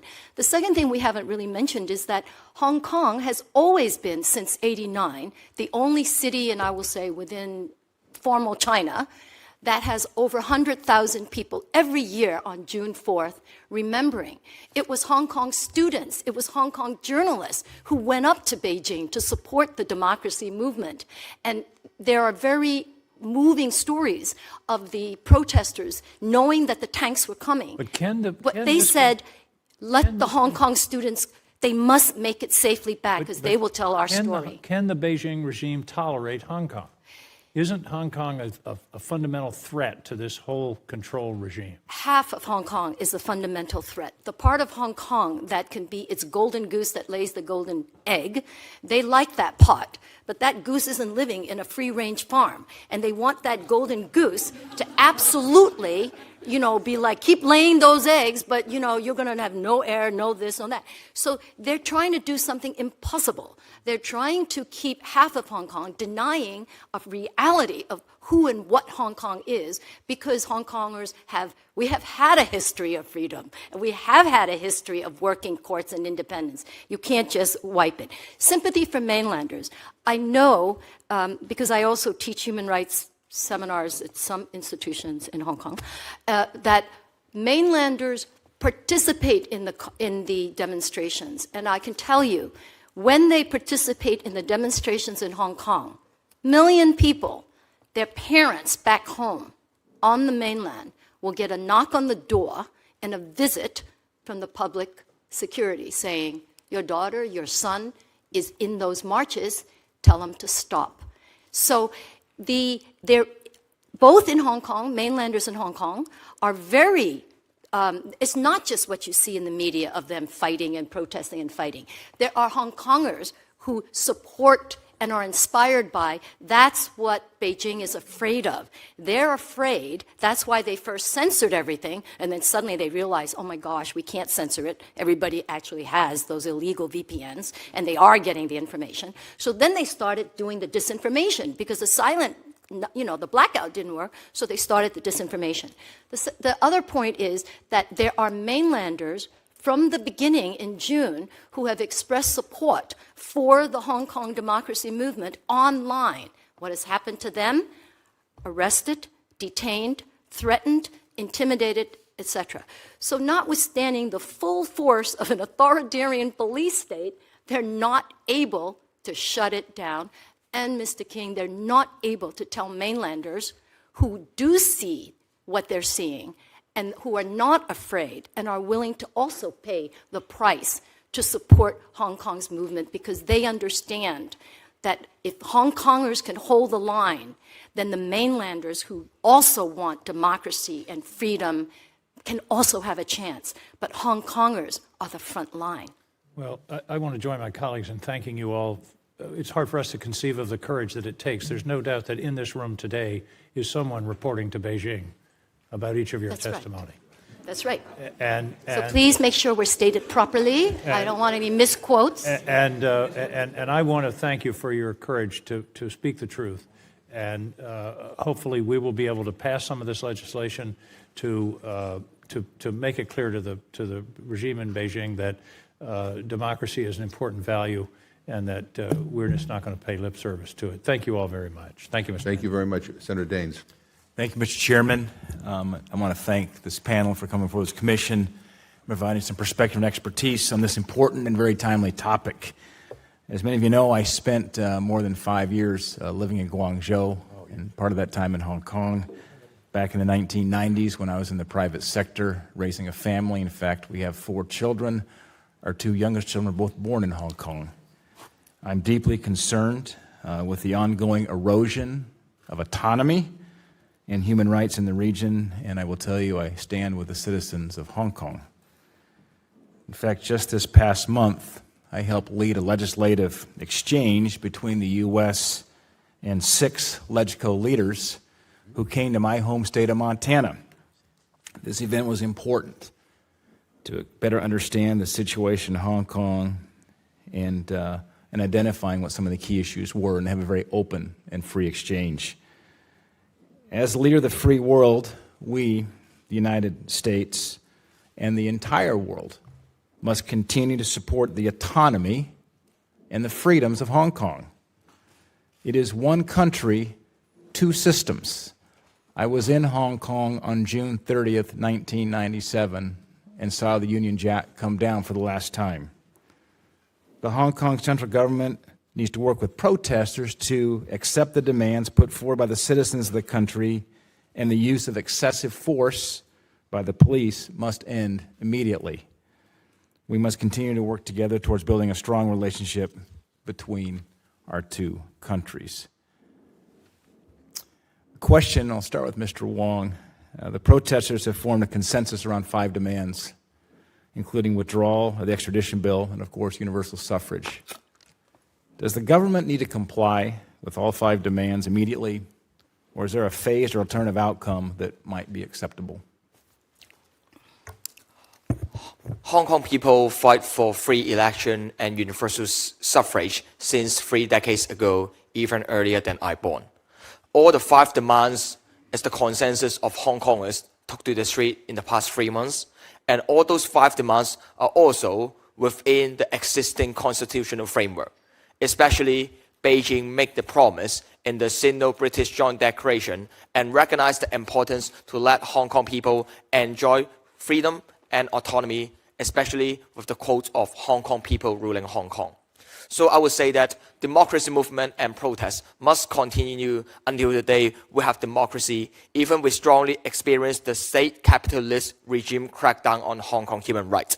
So I would say that now we have continued our summer of discontent and becoming the year of discontent. We just hope the world to understand more how Hong Kong people were in the difficult time in this long-term and uphill battle. Let me, if I could, interject. Thank you. I've got a vote coming up. I've got to get to it. Probably going to get there quickly. But a follow-up question. How do you expect Chief Executive Carrie Lam, how do you think she'll respond to these demands? And how much power does she have to make concessions? Or would Beijing have the final say? That's an extremely good question.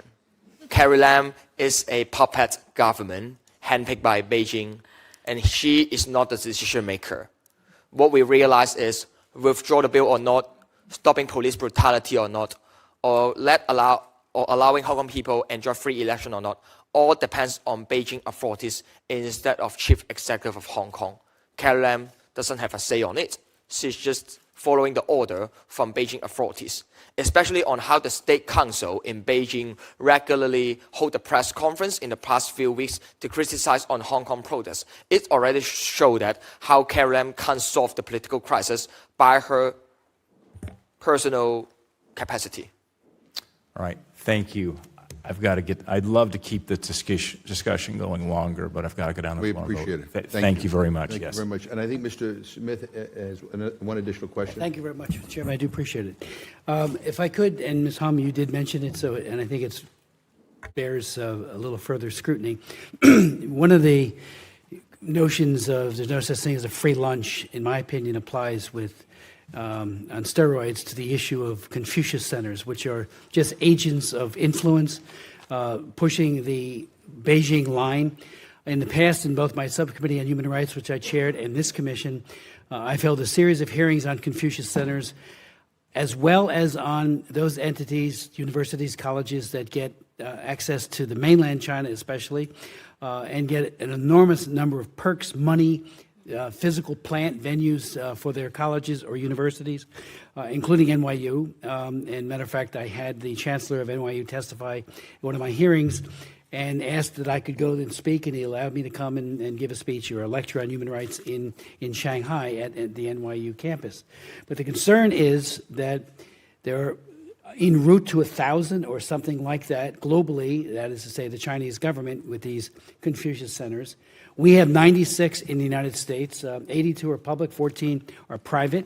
One of the things that I'm most concerned about, and Rob Portman and I asked for a GAO report on this that finally came out in February of this year, and that is to look at the terms and conditions, which really is mostly secret, but we have a situation where hand-picked teachers come to the United States, come to Africa, go to Africa, I should say, Latin America, everywhere, and they seemingly are doing education in the language and culture, but it's all about the worldview and the domestic defense of Xi Jinping's policies, including Hong Kong. My question very specifically is, what are the Confucius centers? Do you have any insights as to what they're saying about what's going on in Hong Kong right now? And those universities and colleges, U.S.-based, that are in China today, what are they able to say and do without fear of retaliation, like at the NYU campus in Shanghai, about this great human rights, pro-democracy effort on the part of all of you in Hong Kong? Start off. Thank you. I think it's important also to note that the Confucius Institutes and the pushbacks have also been led by really active, wonderful activism by Students for Free Tibet and the Tibetan community supported by the Uyghurs, and I think they've had some really good victories that show you really can push back and get the institutions to be more accountable and reliable. I think the quick answer to what are they saying is what can they say will always be under the guideline right now. Under the ideological campaign that's underway, where every single party non-member has to participate in political study, that the line of the day, what can be reported in Xinhua, what can be reported in the news, everything will be determined from the top. And if you say anything, and as you know, under the new regulations, under the Cybersecurity Act for the news is defined very broadly to include opinion, commentary, including blogging, so you can't say, blog, think anything except what the line comes down. So when the line comes down in Hong Kong, currently, the line is, it is a riot backed up by black hands, led by the U.S., interfering in domestic an affair and violating China's sovereignty. This is the same old chestnut we all hear over and over, and they got to get a better story here. But that's what they keep saying, and so I think that is now the dominant what anyone can say. Because if you say anything against that, for example, you have a different idea. Not only are you violating the new news regulations, you're also running the risk of subversion, incitement, because that is defined as, going against the party's views. So I think that's why it is so important that the authoritarian system in the mainland must change. It's got to change, or I think it's still, I think that Hong Kong people, I know I've heard some of my friends and colleagues say to the U.S., please save us. I actually have another angle on that. I think Hong Kong people will save ourselves.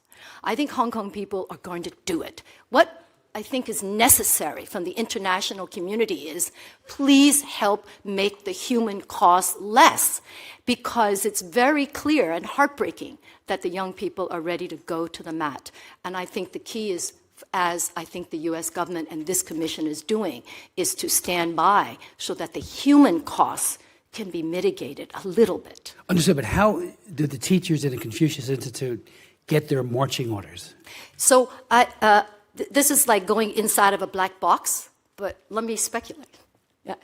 I am pretty sure that all the curricula are approved and reviewed. I'm pretty sure they don't exercise academic freedom and say, here's a creative thing I can do about Hong Kong. You know, I'm pretty sure that they're all approved curricula. How do we know this? Because you will see nothing there about 89.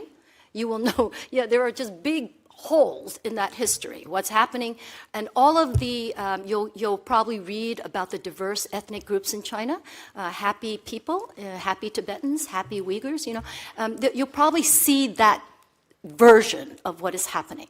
So I'm pretty sure. The other thing is, if those institutes are also monitored. So if anyone says anything that actually challenges the dominant narrative, I'm pretty sure that teacher will be in trouble.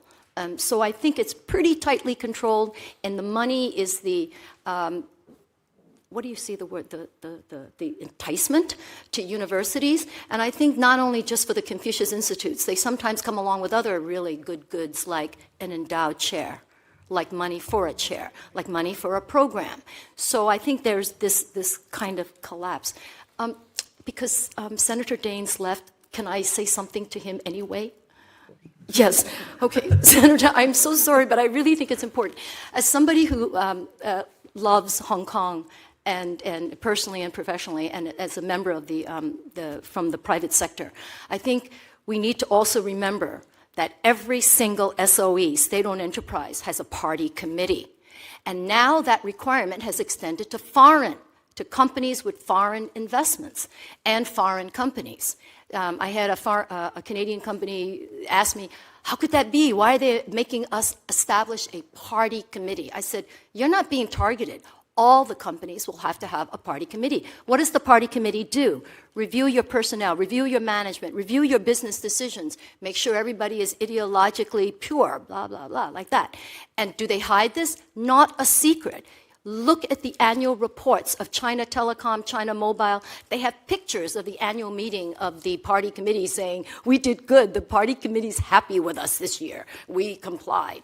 So I think the American companies going in, there are listed SOEs. I think Apple Daily reported over 120 that are listed, 100 Chinese companies listed on the Hong Kong Exchange. They all have party committees within their management structure. So I think we need to look at that when you're looking at these other actors.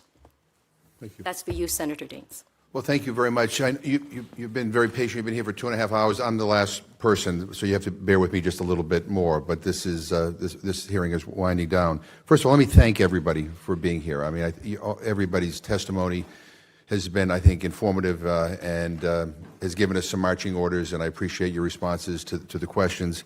You know, Congressman Smith, earlier on in the hearing, referenced kind of the past inactions by the U.S. government in response to human rights abuses in China, and we've kind of looked the other way, or we've thought more trade would do it, or more this would do it, or whatever. Really, things haven't got any better. Things are continuing to get worse. And I think it's fair to say that, for the most part, the U.S. government has been very good at kind of talking the talk. When it comes to Tibet, we issue the obligatory statement that we respect the rights of the Tibetan people to practice their religion, and we respect His Holiness the Dalai Lama, but the repression continues and there's no consequence. And I think part of what we're trying to do is change that. Just talk in and of itself doesn't end up changing anything.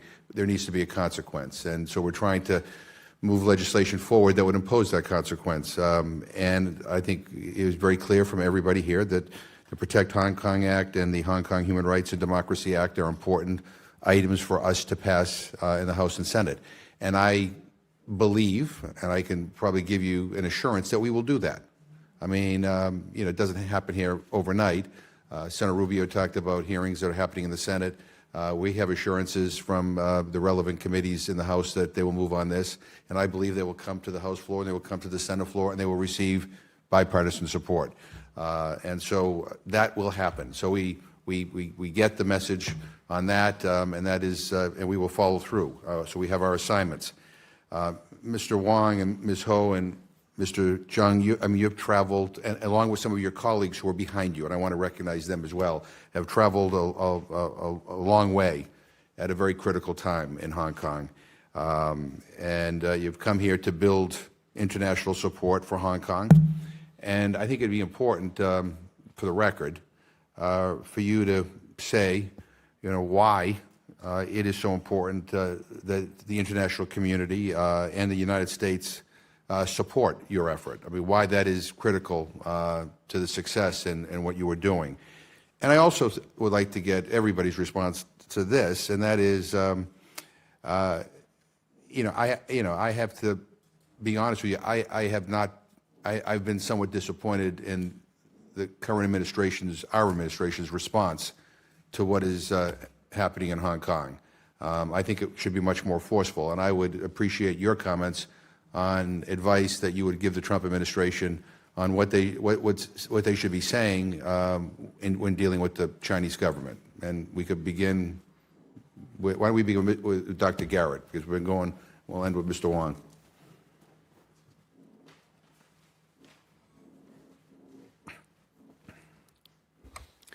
Well, speaking to the what advice we could give the Trump administration, I would say that U.S. responses have to be resolute, to use the Hong Kong term.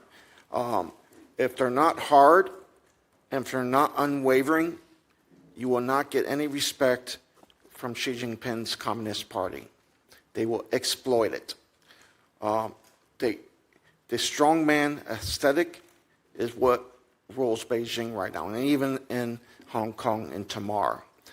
So this deal making doesn't really mean much to them, because whatever deal that they make, they're going to subvert. Just like with the rule of law, just like what universal suffrage, just like what defense means in the Hong Kong Basic Law. It means something different. We call it party speak. And I think the administration has to be aware of this party speak and understand it. Second is that, as others have alluded to, on both sides of the Pacific, this is the first ideological confrontation of the new Cold War. Whether or not you agree it's a Cold War or not, the discussions have been out there, but it's perceived by both Beijing and people in D.C. to be an ideological confrontation. The people here, the witnesses here, the people in this room, are looking to save Hong Kong's autonomy, to save the two systems. Well, in Beijing and some places in Hong Kong, they're looking to weaponize the two systems against the U.S. So this is not just an issue of getting a good trade deal from China. It's an issue much broader than that. The weaponization of one country, two systems, or the two systems specifically, is looking at how China can use Hong Kong's advantages, such as U.S. customs treatment of it, to exploit the world. We've seen it with the recent scandal at the United Nations, where Patrick Ho was basically found guilty of state capture of the United Nations to promote the Belt and Road Initiative. We've seen it earlier with China getting its first aircraft carrier from Ukraine.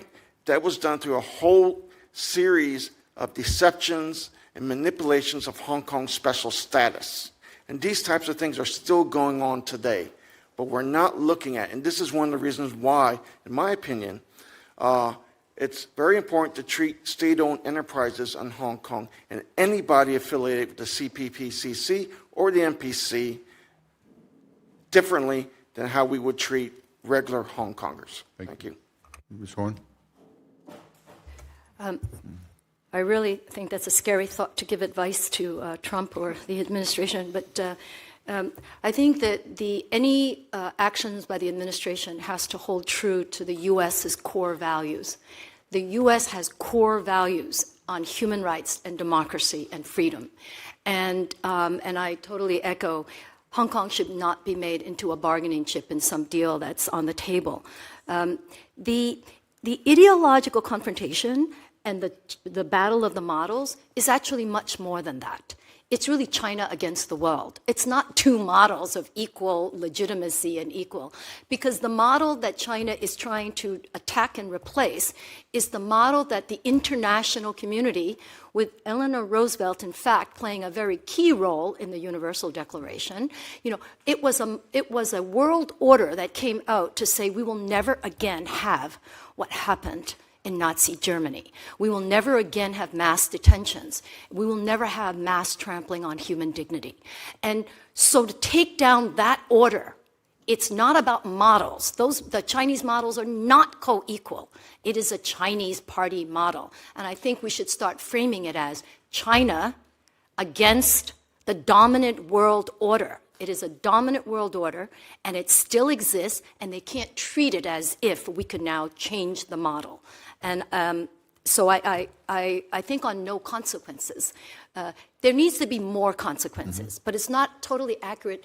It's very important to recognize that there are consequences already. When the U.S. speaks up, when the Commission has this hearing, it's being watched and it's being listened to. I'm sure we're in living rooms in Beijing right now of some high official watching this.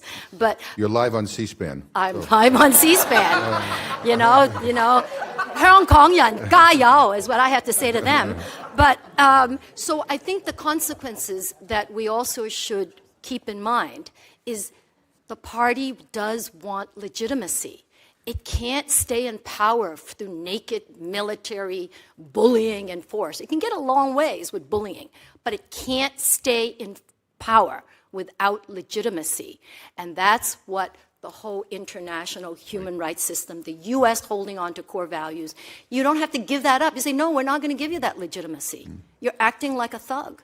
We don't respect thugs. So I think that's really important. Thank you. Mr. Zhang? A quick response to your question is that I think China is getting more wealthy and is getting mighty, and that China is picking up all the fights with other countries in the free world. China is expanding their military in the South China Sea. They ignore the international court judgment and claim that they have the ownership of the South China Sea, which severely threatens the security in the Asia-Pacific region. And they even pick up a fight with Canadian regarding the Huawei incident. And who will really pick up a fight with Canadian? Only China, I think. And this is unreasonable, and that explains how assertive China is. And that's why I believe only the American, you are the only superpower that can really try to contain China. That's why we need the support from the US government. And regarding how China is doing a lot of silent invasion, I use the wording according to the Professor Hamilton in Australia, they are using a very silent invasion, using their economic dominance, try to colonize and control many local society in other countries. And many local society in other countries are already compromised, like some East Asian countries and like the country like Sri Lanka. They have to lease a military port to China for 99 years. And apparently this is a new imperialism for me, and I believe only US can contain China. And also secondly, I believe why US should be concerned about Hong Kong is that you have many interests in here, and you have to secure your interests. For example, a few months ago, when there is a US sanction that Hong Kong should not allow a ship which carrying the oil from the Iran. And the point is that Hong Kong government, they ignore the US sanction, and they allow the ship from the Iran to come to Hong Kong and try to carrying those oils back to Iran. And apparently this undermines your interests, and that's why this is one of the most important reasons you should care about Hong Kong, and you should do something instead of just maybe issuing statement to support Hong Kong. Thank you. Thank you. Ms. Ho. This historic fight in Hong Kong has only been possible with the determination of the youngsters and of the Hong Kong people. And I would really like to take this chance to thank the members of this commission and Chairman McGovern and Co-Chairman Rubio for the continuous attention on Hong Kong issues, and of course to the push of this act, because this has contributed in giving hope to the Hong Kong people in the way that it is telling the youngsters that their efforts is actually making a change in the world, and that we are not in an isolated struggle. It is a global fight. We are in the front lines of this global fight to protect these universal values that we all cherish. So hopefully by passing this act, we would be seeing a momentum in the international communities where other countries, they might join in and to preserve and to preserve these values, and also to monitor this totalitarian regime that is actually destroying these values on a daily basis. So thank you very much. Mr. Wong. With the sharp power expansion from China to Canada and Australia, the Belt and Road Initiative implies how China takes advantage in European country, economic advantage in European country, and how China do not respect on international order after entering WTO, after promise on joint declaration, and even having the negotiation with US on the trade deal. We all are aware the uprising China model is just the expansion of authoritarian rule and without any respect on international orders with liberal values. And that's imply and explain why Hong Kong matter to the world, because Hong Kong people will stand on the forefront to confront the authoritarian rule, and Hong Kong people is aware that Hong Kong is the forefront and we will confront the authoritarian crackdown. If Hong Kong fall, and the next may be the free world. And I strongly realize now is the time for the US Congress to pass the Hong Kong Human Rights and Democracy Act. And also, I hope US government could reveal its foreign policy to China to prioritize human rights issue, especially now we are not only suffering in the political, but even humanitarian crisis. The first time for me to be in prison is 2 years ago. I remember I watched TV news on how Beijing authorities announced the no term limit for president in the future, which just let me realize that when I was in prison, and the one who locked me up in prison, which means the authoritarian rule represented by President Xi, will be the Emperor Xi. So that's the uphill and long-term battle. And in 2047, no matter me or Sunny or others, we will be at the age of 50. And I hope after 28 years, Hong Kong can still be our hometown with freedom and democracy. And I think it's the time to thank all the congressmen and senators in the past few years and even in the past few decades really paying attention to protest movement in Hong Kong. We stand in solidarity. We stand as one. Hong Kongers never walk alone. Thank you. Thank you very much. Let me thank the staff of the Commission for all the work that they did in preparing this hearing. Let me thank, again, the panelists. And to our friends from Hong Kong, let me thank you for your courage and commitment. I mean, I think what is prompting action here in the Congress is, your courage that we see unfolding on our television screens and we read about it in the newspapers. I have to tell you, I think for everybody here, you have been an inspiration. And as I said at the beginning of the hearing, we're a diverse political group on this commission. But on this issue, we're in solidarity with you. We believe that the future of Hong Kong ought to be determined by the people of Hong Kong. And again, I can't thank you enough for being here. So thank you, and this hearing is adjourned.